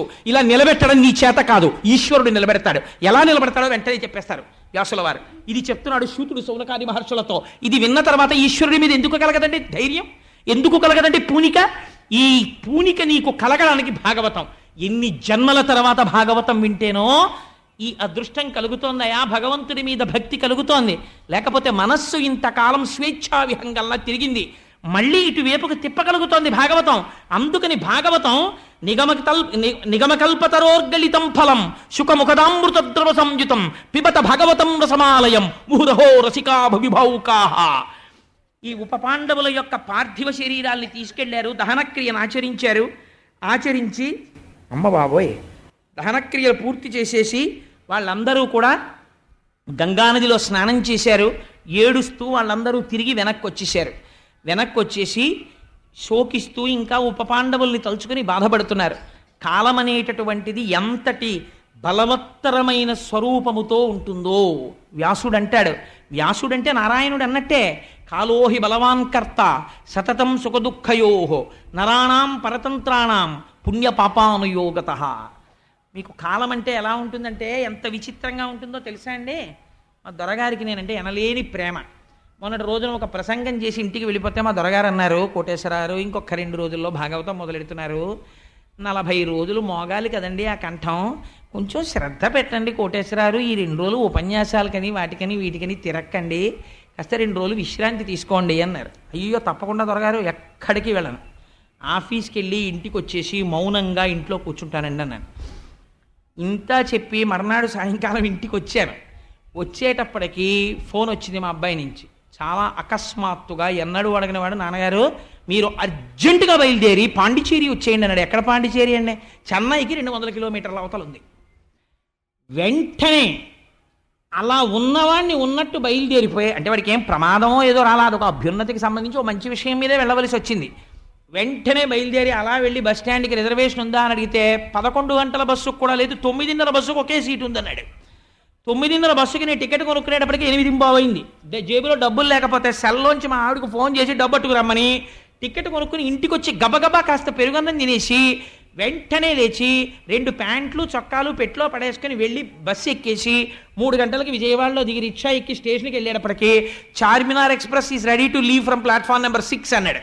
కప్పు కాఫీ లేకుండా టికెట్ కొనుక్కొని అడ్డంగా ట్రాక్కి పరిగెత్తి రైలు ఎక్కితే 12:30కో 1 గంటకో వెళ్ళింది. జనరల్ కంపార్ట్మెంట్ జనంతో నిండిపోయి చలిగాలికి కిటికీలు వేసేస్తే 100 మంది ఎక్కే బోగీలో 500 మంది ఎక్కితే 350 మంది చలి నుంచి రక్షించుకోవడానికి బీడీలు కలిస్తే 350 మంది విడిచిపెట్టిన ఎంగిలి పొగ 6 గంటలు పీలుస్తూ వెళ్ళి చెన్నైలో దిగి వెంటనే అక్కడి నుంచి 200 కిలోమీటర్లు మళ్ళీ ప్రయాణం చేసి పాండిచ్చేరి వెళ్ళి 20 నిమిషాలు వెళ్ళిన పని ఒక ఆయనతో మాట్లాడవలసింది మాట్లాడి మరునాడు తెల్లవారుజాము 4 గంటలకు బయలుదేరి మళ్ళీ బస్సు ఎక్కి చెన్నై వచ్చి ట్రైన్ టైం అయిపోతుంది, ట్రైన్లన్నీ వెళ్ళిపోయాయని మళ్ళీ ఇంకో బస్సు ఎక్కి నెల్లూరు వచ్చి సాయంకాలం పినాకిని ఎక్కి బెట్రకుంట దగ్గర ట్రాక్ రిపేర్ అని 12:20కి విజయవాడలో దిగి గోదావరి జనరల్ కంపార్ట్మెంట్ ఎక్కడానికి కాలు పెట్టడానికి చోట్లేక స్లీపర్ నేను ఎక్కితే నా వెనక 50 మంది ఎక్కితే 50 మందిని ఎవడ ఎక్కించమని నిన్ను దీపమ్మని ఆయన ఏలూరులో దింపేస్తే 2 గంటలు దోమలు శరీరాన్ని పీక్కు తినేస్తే 4ంటికి గౌతమి జనరల్ కంపార్ట్మెంట్ ఒంటికాలు మీద నిలబడి 7:15కి కాకినాడలో దిగి ఇంటికి వెళ్ళి మా దొరగారిని చూసి దొరగారు 2 రోజులు విశ్రాంతి తీసుకోమంటే పూట అన్నం లేకుండా తిరిగారండి, నిద్ర లేకుండా. మీరేమంటారు అప్పుడు? మీ చేతిలో ఉందా? కాలోహి బలవాన్ కర్త సుతతం సతతం సుఖదుఃఖయోహో నరాణం పరతంత్రాణం పుణ్యపాపానుయోగత. నాకు ఈ శ్లోకం గుర్తొచ్చి భీష్మస్తుతి జ్ఞాపకానికి వచ్చింది. అసలు యథార్థంగా ఈ ఘట్టం తర్వాత భీష్మస్తుతి చెప్పేయాలి, కానీ చెప్పట్లేదు, నేను దాన్ని దాచేశా. ఎందుకో తెలుసా అండి? ఎలాగో అనుకోకుండా భాగవతం ఒక అద్భుతమైన కాలంలో నడుస్తోంది, ఉత్తరాయణ పుణ్యకాలంలో. భీష్మ ఏకాదశి నాడు సాయంకాలం భీష్మాచార్యుల వారి గురించి భీష్మస్తుతి గురించి చెప్తాను. విని మనం తరించిపోదాం ఆ భీష్ముడి గురించి. ఆ రోజున గోపాలకృష్ణ గారు దేవస్థానం పాలక మండలి వారు అద్భుతమైన కార్యక్రమాలు పెడుతున్నారు. వైదికంగా సశాస్త్రీయంగా ఎలా చెయ్యాలో అలా సత్యనారాయణ వ్రతాలు చేయించి విష్ణు సహస్రనామ స్తోత్ర పారాయణలు చేయించి ఎన్ని 100 మంది వస్తే అంతమందికి పలహారాలు పెట్టి పురుషార్థం పడాలి కాబట్టి ఒక్క సత్యనారాయణ వ్రతానికి మాత్రం ఏదో టికెట్ పెట్టి, అవి కూడా వెరీ లిమిటెడ్ ఇష్టమండి, ఏదో మంటపం పట్టినని టికెట్లే, అంతమందిని కూర్చోబెట్టలేరుగా, వ్రతానికి పారాయణకి కూర్చోబెట్టగలరు. అందుకని ఇంత పెద్ద క్రతువు భీష్మేకాదశి నాడు చెయ్యాలనుకున్నారు. ఇంకా చెప్పకండి, ఫైల్ కాన్ఫిడెన్షియల్ అన్నారు. నాకు ఆ మాటకు అర్థం తెలియదు ఇంగ్లీష్లో, అందుకని చెప్పేశాను గోపాలకృష్ణ గారు, నన్ను మన్నించండి, మీరు అలాంటివి చెప్పేటప్పుడు రహస్యం అని చెప్పాలి నాకు. సరే, అందుచేత ఏమైంది? కాలోహి బలవాన్ కర్త సతతం సుఖదుఃఖయోహో. కాలం ఏం చేస్తోంది? బలవత్తరమైన రూపంతో సుఖదుఖాల్ని ఇచ్చేస్తోంది. ఇలా ఇచ్చేస్తున్నటువంటి కాలమునకు పరతంత్రుడవు, నువ్వు చెయ్యగలిగినదేం ఉండదు. ఈశ్వరుడు ఎలా చెప్పాడో అలా జరిగిపోతూ ఉంటుందంతే. ఇంత బలవత్తరమైన కాలస్వరూపంలో జీవులు పుడుతూ ఉంటారు, మరణిస్తూ ఉంటారు. ఇక్కడ భాగవతాంతర్గతం కాను, కానీ మీకు ఒక మాట చెప్తాను. ఉపపాండవులు 5గురు సాక్షాత్తుగా అంత మహావీరుల పుత్రుడు కదా, వాళ్ళు మరణించడం ఏమిటండి, అలా ఎందుకు జరిగింది అని మీకు అనుమానం రావచ్చు. మహానుభావుడు మల్లాది చంద్రశేఖర శాస్త్రి గారు ఒక చోట పరిష్కరించారు దాన్ని. విశ్వామిత్రుడు హరిశ్చంద్రుడి చేత పీడింపబడి అరణ్యములలో తిరుగుతూ తినడానికి కూడా లేక బాధపడుతున్నటువంటి రోజులలో విశ్వేదేవతలు 5గురు చూసి, ఈ విశ్వామిత్రుడు ఎంతటి ధూర్తుడు, ఇంత బాధ పెడుతున్నాడు హరిశ్చంద్రుడిని చెప్పుకుంటున్నారు. విశ్వామిత్రుడు విన్నాడు, మీరు 5గురు నన్ను ధూర్తుడని పిలిచారు కనుక మీరు భూమి యందు జన్మించండి శపించాడు. వాళ్ళ 5గురు విశ్వామిత్రుడి కాళ్ళ మీద పడి, ఉన్న పోస్టు పోగా మనుష్య జన్మ ఏమిట్రా బాబోయ్, మహానుభావా మమ్మల్ని రక్షించు, క్షమించు, మా తప్పైపోయిందన్నారు. తెలిసి తెలియకుండా ఎందుకు మాట్లాడతారు? హరిశ్చంద్రుడి గొప్పతనం చెప్పడానికి నేను ఈ పరీక్ష పెట్టాను. నన్ను ధూర్తుడంటారు, మీకేం తెలుసని ధూర్తుడన్నారు? కాబట్టి మీరు పుట్టవలసిందే, తప్పదు. కానీ ఒక వరం ఇస్తాను, మీకు వివాహం అవ్వకముందే, అసలు పిల్లలు కూడా పుట్టకముందే మీ జీవితాలు పూర్తయిపోయి మళ్ళీ మీ పదవుల్లోకి మీరు వచ్చేస్తారన్నారు. అందుకని ఉపపాండవులుగా వెళ్ళి ధర్మ సంస్థాపనార్థం కురుక్షేత్రంలో యుద్ధం చేసి వివాహం అవ్వకముందే మరణించి తిరిగి వచ్చేశారు. సరే, ఇది జరిగింది. అందుకని ఇది మాత్రం భాగవతాంతర్గతం కాదు, నేను వేరొక చోట నుంచి అనుసంధానం చేశానంతే, మీకు ఒక పరిపూర్ణమైన స్థితికి తెలుస్తుంది అదని. సరే, అందుచేత ఇది జరిగి కృష్ణ పరమాత్మ కాలము యొక్క బలవత్తరమైన స్వరూపముని వివరించి చెప్పి పాండవులకు, కుంతీదేవికి, ద్రౌపదీదేవికి ఉపశాంతిని కల్పించారు. కల్పించిన తదుపరి బయలుదేరి వెళ్ళిపోవడం కోసమని, ఇంకా నేను ద్వారకానగరానికి బయలుదేరుతానని కృష్ణ పరమాత్మ రథం ఎక్కి బయలుదేరుతున్నారు. ఆ బయలుదేరుతున్నటువంటి సమయంలో కృష్ణుణ్ణి విడిచిపెట్టి ఉండలేక ధర్మజాదులందరూ కూడా ఇన్ని స్తోత్రం చేసి బెంగ పెట్టుకుని దీనవదనాలతో నిలబడ్డారు. నిలబడి ఉండగా మీరు భాగవతంలో గమనించవలసిన గొప్ప రహస్యం ఒకటి ఉన్నది. బహుశా వేదిక మీద చెప్పచ్చో చెప్పకూడదో నాకు తెలియదు, కానీ దీని గురించి చేసినటువంటి ఒక ప్రసంగమే నన్ను ఈ ఆధ్యాత్మిక ప్రవచనాల్లోకి తీసుకొచ్చింది. ఒకనాడు ఉత్తర పెద్ద ఏడుపు ఏడుస్తూ పరిగెత్తుకుంటూ కృష్ణుడున్న రథం దగ్గరికి వచ్చింది. వచ్చి ఆ రథం దగ్గర ఉన్న కృష్ణ పరమాత్మ యొక్క పాదముల మీద పడిపోయింది. పడిపోయి ఒక మాట చెప్పింది. పద్యం అండి చాలా గమ్మత్తుగా ఉంటుంది. ఇది పోతన గారు మాత్రమే రచించగలరు, అన్యులకి సాధ్యం కాదు. పలికెడిది భాగవతమట, పలికించు విభుండు రామభద్రుండట, నే పలికిన భవహరమగునట, పలికెద వేరుండు గాథ పలుకగనేల. పోతన గారు అన్నారు, ఉత్తర కృష్ణుణ్ణి చూసి ఏమందో తెలుసా అండి? చెల్లెలి కోడల నీదు మేనల్లుడు శత్రువుల చేత హతుడయ్యను, సంపులారవిందలోచన భల్లాగ్నినది అనంచి పుత్రు రక్షించగదే అంది. ఎంత చిత్రమైన మాట చూడండి. కృష్ణుణ్ణి చూసి ఏమనాలి? ఉత్తర గర్భంతో ఉంది అప్పటికి, అభిమన్యుడు మరణించాడు కాబట్టి ఇప్పుడు పాండవులకి వంశం లేదు కనుక కదా అశ్వత్థామ చంపేశాడు. పరిగెత్తుకుంటూ వచ్చినటువంటి ఉత్తరంది, నాకు ఏదో తెలియడం లేదు కానీ ఒక దివ్యమైనటువంటి తేజస్సు ఒకటి వచ్చేసింది, ఒక ఇనప బాణం ఏదో వచ్చేస్తోంది. అది చిత్రం ఏమిటంటే బయటికి కనపట్టలేదు, అది నా కడుపులోకి ప్రవేశించేస్తోంది. అమ్మని కాబట్టి నాకు తెలుస్తోంది, లోపల ఉన్నటువంటి పిండము మీద పగపట్టింది, పగపట్టి ఆ పిండాన్ని చెనకేస్తోంది, ఆ పిండమును చంపడానికి వెళ్ళిపోతుంది ఆ బాణం. ఇప్పుడు ఆ పిండము కానీ పోయిందంటే నేను తల్లిని, ఆ పిండము చచ్చిపోవడం నేను ఇష్టపట్టలేదు. బయటికి వచ్చిన ఉప పాండవుల కోసం ద్రౌపది ఇచ్చింది, లోపల ఉన్న పిండం పోతోందని ఉత్తర ఏడుస్తోంది. ఇప్పుడు ఆ పిండమును తరుముతోంది ఒక బాణం, అదేమిటో నాకు తెలియదు. కృష్ణ నువ్వు రక్షించు అన్నారు. అనగానే అడగనటువంటి పాండవులు గబగబా చేతిలోకి ధనస్సు బాణాలు పట్టుకున్నారు. ఎవరి మీద వేస్తారు? ఎక్కడున్నాడు బయట శత్రువు? ఉత్తరాగర్భములో ఉన్నాడు. ఇప్పుడు పిండమును నరకడానికని వెళ్ళిపోతోంది బాణం. ఇప్పుడు కృష్ణుడు చూశాడు. ఏమని అడిగిందండి కృష్ణుణ్ణి? ఆ అడగడం చెల్లెలి కోడలా అని మొదలుపెట్టింది. కృష్ణ నేనెవరో తెలుసా? నీ చెల్లెలి కోడలా.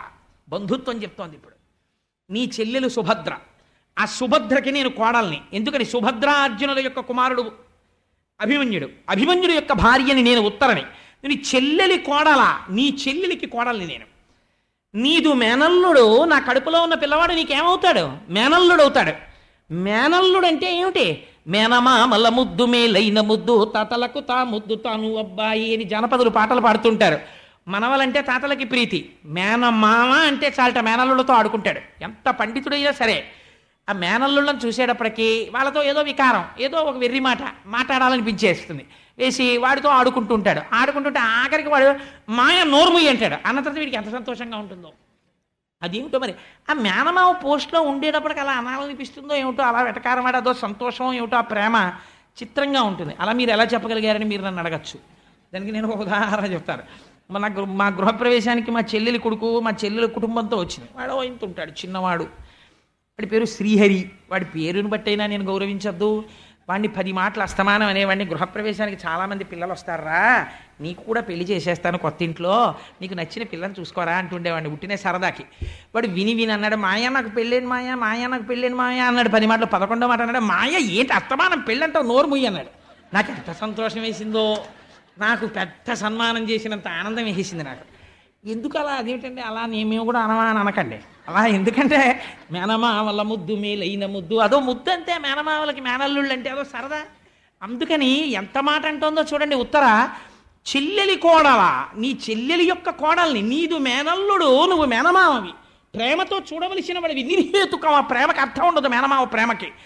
నీదు మేనల్లుడు శత్రువుల చేత హతుడయ్యను. ఆ శత్రువు ఎవరో నాకు తెలియదు కానీ వేసేశాడు బాణం, లోపలికి వెళ్ళిపోతోంది, అది పిండాన్ని చెనకైపోతోంది.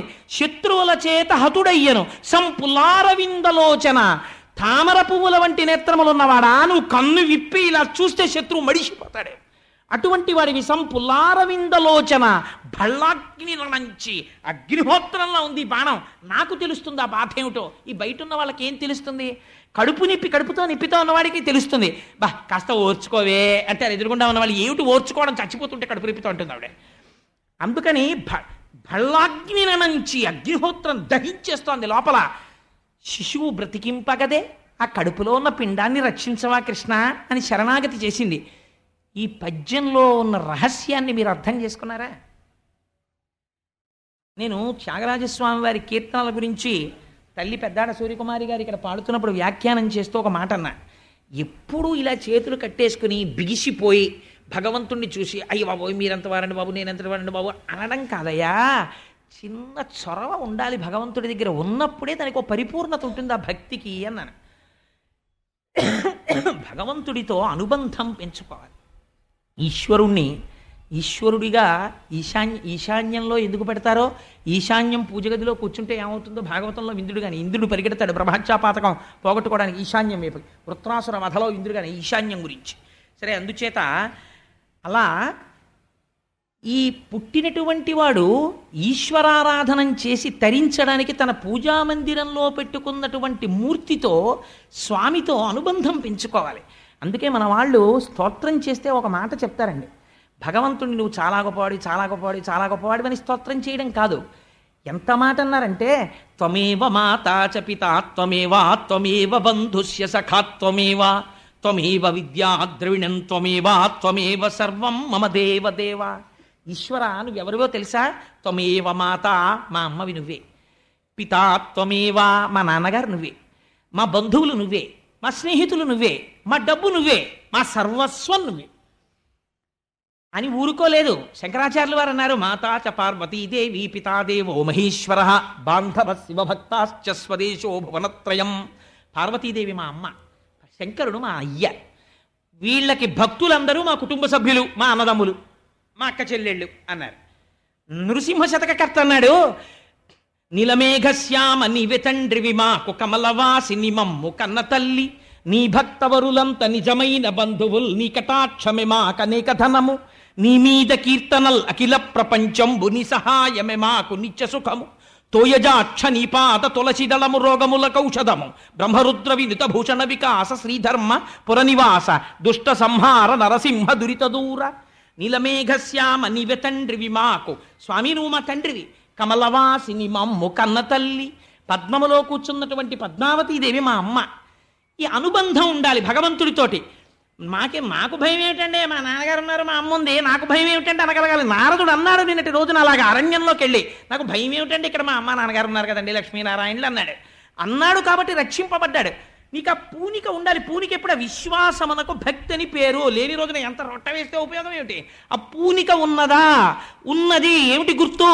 ఈ అనుబంధంతో ఇంతమంది గాంధీవం ఉన్నటువంటి అర్జునుడు ఉన్నాడు, చేత గదది ధరించి తిప్పితే అగ్నిహోత్రాన్ని పుట్టించగలిగిన భీమసేనుడు ఉన్నాడు, నకుల సహదేవులు ఉన్నారు, అజాతశత్రువైన ధర్మరాజు ఉన్నాడు, 5గురు మామగారులు అక్కడ నిలబడి ఉన్నారు. 5గురి మామగారుల కాళ్ళు పట్టుకోలేదు. నీ వాళ్ళు నిన్నేం రక్షిస్తారు? నువ్వు మా మామగారు అంతవాడండి, మా బావగారు ఇంతవాడండి, మా మరిది గారు ఇంతవాడండి అని స్తోత్రం మాని, నీ రక్షణ ఎక్కడుందో తెలుసా? నీ ఇంటి ఈశాన్య దిక్కునుంది. నీ స్వామిని నమ్ముకోవడం నేర్చుకో. అలాగని మా బావగారి గురించి ఎందుకంటే అనవసరం అనకు. మీ బావగారిని భగవంతుడిగా చూసుకో, కానీ లోపల పూనికతో మాత్రం ఈశ్వరుడికి శరణాగతి చేయడం నేర్చుకో. వాడు నీకు రక్షకుడు, అన్యులు రక్షకులు కారు. అందుకని ఆవిడ పాండవుల్ని ప్రార్థన చేయలేదు, కృష్ణుడిని ప్రార్థన చేసింది. చెల్లెలి కోడల ఎన్నో తరంలోదండి ఉత్తర? పాండవుల యొక్క కుమారుడైన అభిమన్యుని యొక్క భార్య ఉత్తర, అంటే కోడలు. కాబట్టి పాండవుల యొక్క తర్వాత తరంలోది ఉత్తర. కానీ ఈశ్వరానుగ్రహము, ఇంటి రక్షణ ఎక్కడ ఉంటుంది? వంశం నిలబడడం ఎక్కడ నిలబడుతుందంటే, ఇంటికొచ్చిన కోడలికి ఉన్న భక్తి యందు వంశము నిలబడడం అన్నది ఉంటుంది.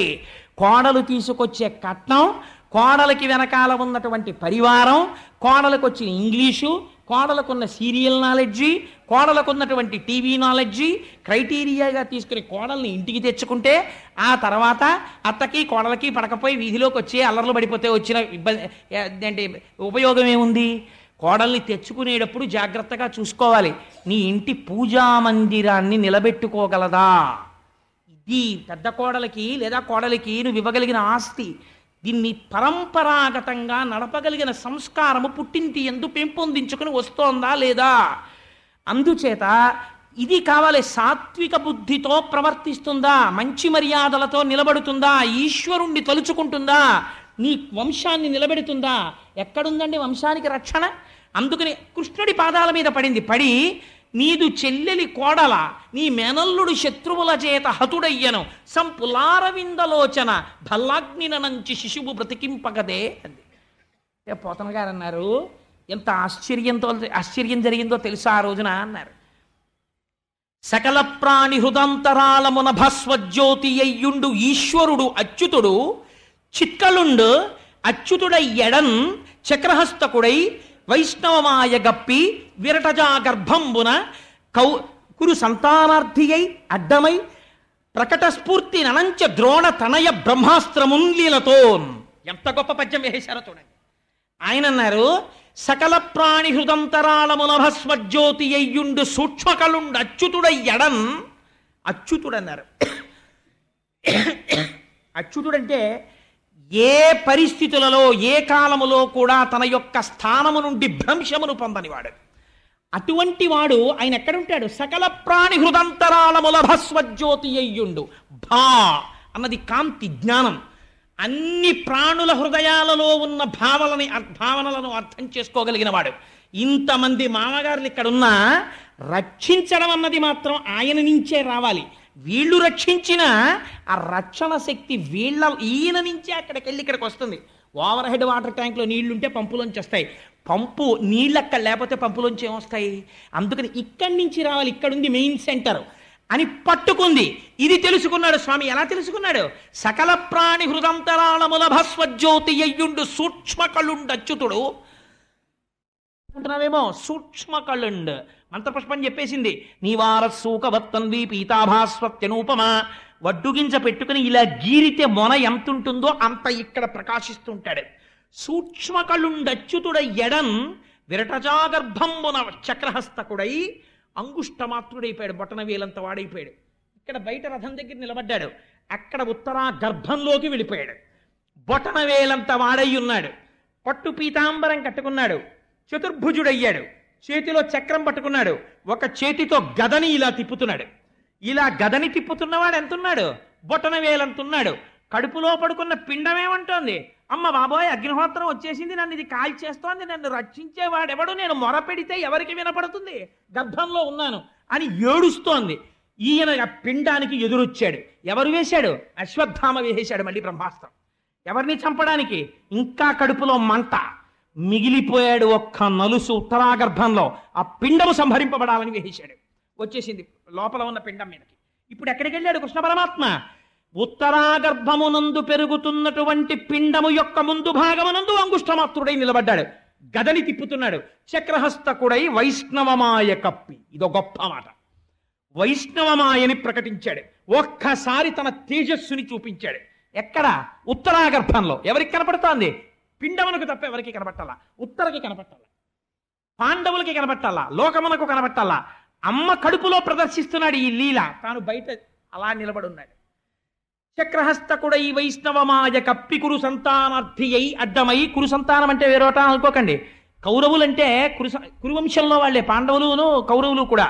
అందుచేత కురు సంతానార్థి అయి అడ్డమై పాండవుల వంశము నిలబడడం కోసమని తాను పిండమునకు ఎదురెళ్ళి నిలబడి బ్రహ్మగారి అస్త్రము నుంచి వచ్చినటువంటి తేజస్సుని తన తేజస్సులో కలిపేసుకుని చాలా ఉల్లాసంగా సంతోషంగా పిల్లాడి వంక చూస్తే వాడి ఇంకా సరిగా అమరని 2 చేతులతో ఎంత అందగాడురా, బొట్టన వేలంతున్నాడు.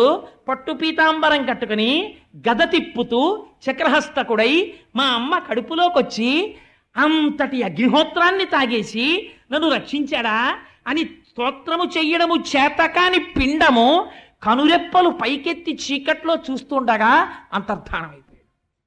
కురు సంతానార్థి అయి అడ్డమై ప్రకట స్ఫూర్తి ననంచ ద్రోణ తనయ బ్రహ్మాస్త్రమున్ లీలతోన్. అశ్వత్థామ చేత విడువబడనటువంటి బ్రహ్మాస్త్రము నుంచి పైకి వచ్చిన అగ్నిహోత్ర జ్వాలలను తాను తీసుకుని బయటికి వెళ్ళిపోయాడు. ఇది సూతుడు చెప్పన్నాడు. చిత్రంగా ఉందా ఈ మాట? అలా ఎలా పుచ్చుకుంటాడు అని అనుకుంటున్నావా? నీకు మొట్టమొదటి చెప్పాను కదా 22 అవతారాలు. 22 అవతారాలలో మొట్టమొదటి అవతారం ఇది. అన్నీ అందులోంచి వచ్చే ఉన్నది నారాయణుడు. అందులోంచి నాభికమలంలోంచి బ్రహ్మగారు వచ్చారు. అందులోంచి పుట్టిన వాడి తేజస్సుని ఎందులోంచి వచ్చాడో అందులోని వాడు పుచ్చేసుకోవడం పెద్ద గొప్ప. పుచ్చేసుకున్నాడయా. అందుకని ఆ తేజస్సుని తనలోకి తీసుకుని వెళ్ళిపోయాడు. ఇది పాండవులు చేయగలరా? కృష్ణుడు చేశాడు. ఎందుకు చేశాడు? ఇప్పుడు అనుసంధానం చేయండి. ద్రోణాచార్యుల వారి కుమారుడైన అశ్వత్థామని రథం మించి దింపగానే కృష్ణుడు అన్నాడు చంపేయి అన్నాడు. అర్జునుడు వెంటనే చంపేసి ఉండుంటే వీడికి నేను 18 అధ్యాయముల గీత చెప్పినా వీడికి అర్థం కాలేదు ధర్మం అంటే ఏమిటో. కాబట్టి నేను ఉత్తరాగర్భంలో ఉన్న పిండాన్ని రక్షించక్కర్లేదనుకున్నాడు. తను చెప్పినా అశ్వత్థామని చంపలేదు. అది ధర్మము కాదు, గురుపుత్రుడు బ్రాహ్మణుడు అని వదిలిపెట్టేశాడు. ద్రౌపది వదిలిపెట్టేసింది. ఈ ధర్మాన్ని తన దృష్టిలో పెట్టుకున్నాడు. ధర్మో రక్షతి రక్షిత, ధర్మమే ఈశ్వరుడు. ధర్మమును పాటించిన వాణ్ణి తాను రక్షించాలి. ఇప్పుడు ఎలా రక్షించాడు? ఎవ్వడూ రక్షించలేని రీతిలో రక్షించాడు. ఇటువంటి రక్షణ ఎక్కడి నుంచి వస్తుంది? ఒక్క ఈశ్వరుడు మాత్రమే చెయ్యగలడు, కృష్ణుడు మాత్రమే చెయ్యగలడు. అటువంటి కృష్ణ పరమాత్మని నమ్ముకున్న వాడికి నీ కోరిక తీరదని ఇంకా నువ్వు అనుమానం పెట్టుకుంటున్నావా? నీ కష్టం తీర్చలేడని నువ్వు అనుకుంటున్నావా? అలా అనుకుంటే ఇంకా నిన్ను మార్చగలిగిన వాడు ప్రపంచంలో ఉన్నాడా? ఉత్తరాగర్భమునందు చెనకబడుతున్నటువంటి పిండమును దహింపబోతున్నటువంటి అగ్నిహోత్రమును తన యొక్క తేజస్సులో నింపుకుని రక్షించినటువంటి పరమాత్మ పాదములు స్మరించి కృష్ణాని నోరున్నందుకు అంటే నిన్ను రక్షించడని నువ్వు ఎలా అనుకుంటున్నావు? అందుకని నీ యందు భక్తిని పాదుకొలపగలిగినటువంటి ఒక గొప్ప లీలని ద్రోణతనయ బ్రహ్మాస్త్రమున్ లీలతోన్, ఇది ఎలా చేశాడు? ఆ వెలుతురుని తనలోకి తీసుకోవడం పెద్ద కష్టపడిపోయి అల్లరైపోయి చేయలేదుట. చాలా హేళగా చిరునవ్వు నవ్వుతూ ఆ ఉత్తరాగర్భంలో ఉన్నటువంటి అగ్నిహోత్రాన్ని తాను పుచ్చేసుకున్నాడు. పిండం అలా చూస్తూ ఉండిపోయింది. రేపటి రోజున ఇంద్రుడి గారి పరీక్షిత్ అని పేరు ఎందుకు వచ్చిందో చాలా గమ్మత్తుగా ఉంటుంది ఆ ఆఖ్యానం. అందుచేత అటువంటి స్థితిలో రక్షణ చేశాడయా కృష్ణ భగవానుడు. ఉత్తర వెంటనే పొంగిపోయి సంతోషంతో నా కడుపులో అగ్నిహోత్రం చల్లారిపోయిందయా, నా పిండము రక్షింపబడింది, పాండవ వంశము రక్షింపబడిందని పొంగిపోయింది. పొంగిపోతే ఇప్పుడు థ్యాంక్స్ చెప్పాలి కదండి. ఎవరు చెప్తారు? మనం అయితే ఏమంటాం, చాలా థ్యాంక్స్ అండి బాబు, నిజంగా చాలా గొప్ప పని చేశారు, వచ్చే ఆదివారం నాడు మీకు పార్టీ ఏర్పాటు చేస్తాను సార్, అయితే 1,00,000 తులసి ఏర్పాటు చేస్తాను సార్ అని కదా మనం అనాలి. ఇలాంటి మాటలు ఎంత లూజ్ అంటారే ఇంగ్లీష్లో, ఎంత హేయంగా ఉంటాయో. అసలు స్తోత్రం అంటే ఏమిటో, అసలు భగవంతుణ్ణి కుంతీదేవి ఆ రోజున ఏమని ప్రార్థన చేసిందో, నిజంగా కుంతీదేవి స్తోత్రము వింటే ఓహో ఇదనమాట మన జీవితంలో నేర్చుకోవలసిన పద్యాలు, మనం చెప్పుకోవలసిన పద్యాలు. ఇది స్తోత్రం అంటే, ఇది కృతజ్ఞత అంటే, ఇది జీవితం అంటే ఎలా బ్రతకాలో చూపిస్తుంది కుంతీదేవి. చేస్తుంది ప్రార్థన రేపటి రోజున అవసరిద్దురు కానీ. ఎందుకంటే ఇప్పుడు నేను మొదలు పెడితే అది పూర్తవుతుందని నాకు నమ్మకం లేదు, 10 అయిపోతుంది. అందుకని రేపటి రోజున దాన్ని మీకు విజ్ఞాపన చేస్తాను. కానీ భీష్మ ఏకాదశి నాడు తల్లి సరస్వతీ రూపురారైనటువంటి వాణిగారు మీకు అందరికీ ఇటు శారదాదేవిని ఇటు పోతన గారిని మధ్యలో కృష్ణాష్టకం ఉన్నటువంటి ఆ ప్రసాదాన్ని పంచిపెడతారు. ఆ రోజు చాలా గొప్ప రోజు కనుక ఆ రోజున భీష్మాచార్యుల వారి జీవితం అది భాగవతాంతర్గతం కాకపోయినా భీష్ముడి జీవితాన్ని అనుసంధానం చేసి భీష్మస్తుతి చేస్తాడండి మహానుభావుడు యుద్ధభూమిలో. ఆ స్తోత్రం చెప్పి ఆ భీష్మ ఏకాదశి నాడు కానుకగా దాన్ని పంచిపెడతాం. ఆ రోజు నుంచి మీకు చేతిలో ఉంటాయి. అప్పటి వరకు ఇంత మనం చెప్పుకుని ఆయన గురించి ఒక్క స్తోత్రం చేయకుండా వెళ్ళిపోతే మనం కృతజ్ఞులం అయిపోవండి. ఆర్తితో చక్కగా కృష్ణుడి మీద అష్టకం చెప్పుకొని బయలుదేరతాం. ఇదే మనని రక్షించేది ఏదైనా ఉంటే ఉత్తరని రక్షించలా.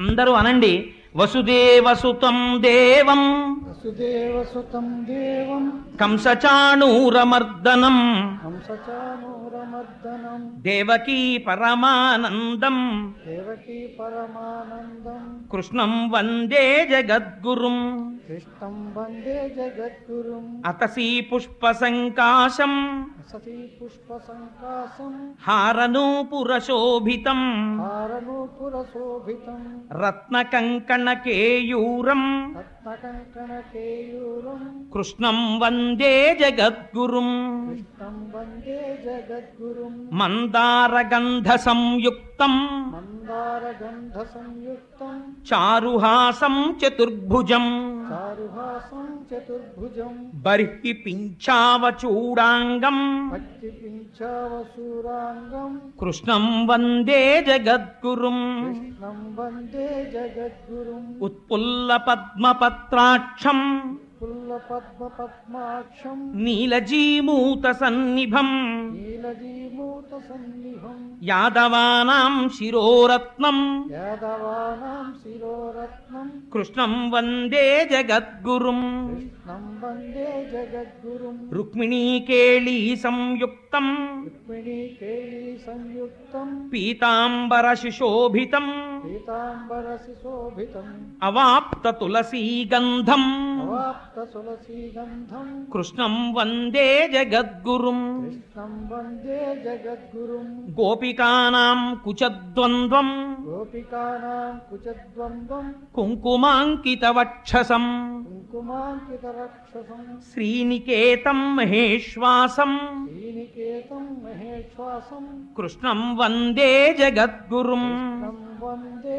जगद्गुरुम् శ్రీవత్సాకం श्रीवत्साकं మహోరస్కం महोरक्तम् వనమాలా విరాజితం वनमाला विराजितम् శంఖచక్రధరం దేవం शङ्खचक्रदलं देवम् కృష్ణం వందే జగద్గురుం कृष्णं वन्दे जगद्गुरुम् కృష్ణాష్టకమిదం పుణ్యం कृष्णाष्टकमिदं पुण्यम् ప్రాతరుత్థాయ యః పఠేత్ प्रातयुद्धायवक्रियेत् కోటి జన్మ కృతం పాపం कोटिजन्मकृतं पापम् స్మరణేన వినశ్యతి. मरणेन विनश्यति ఇంత గొప్ప అష్టకం అండి అష్టకం. సర్వం శ్రీ ఉమామహేశ్వర పరబ్రహ్మార్పణమస్తు.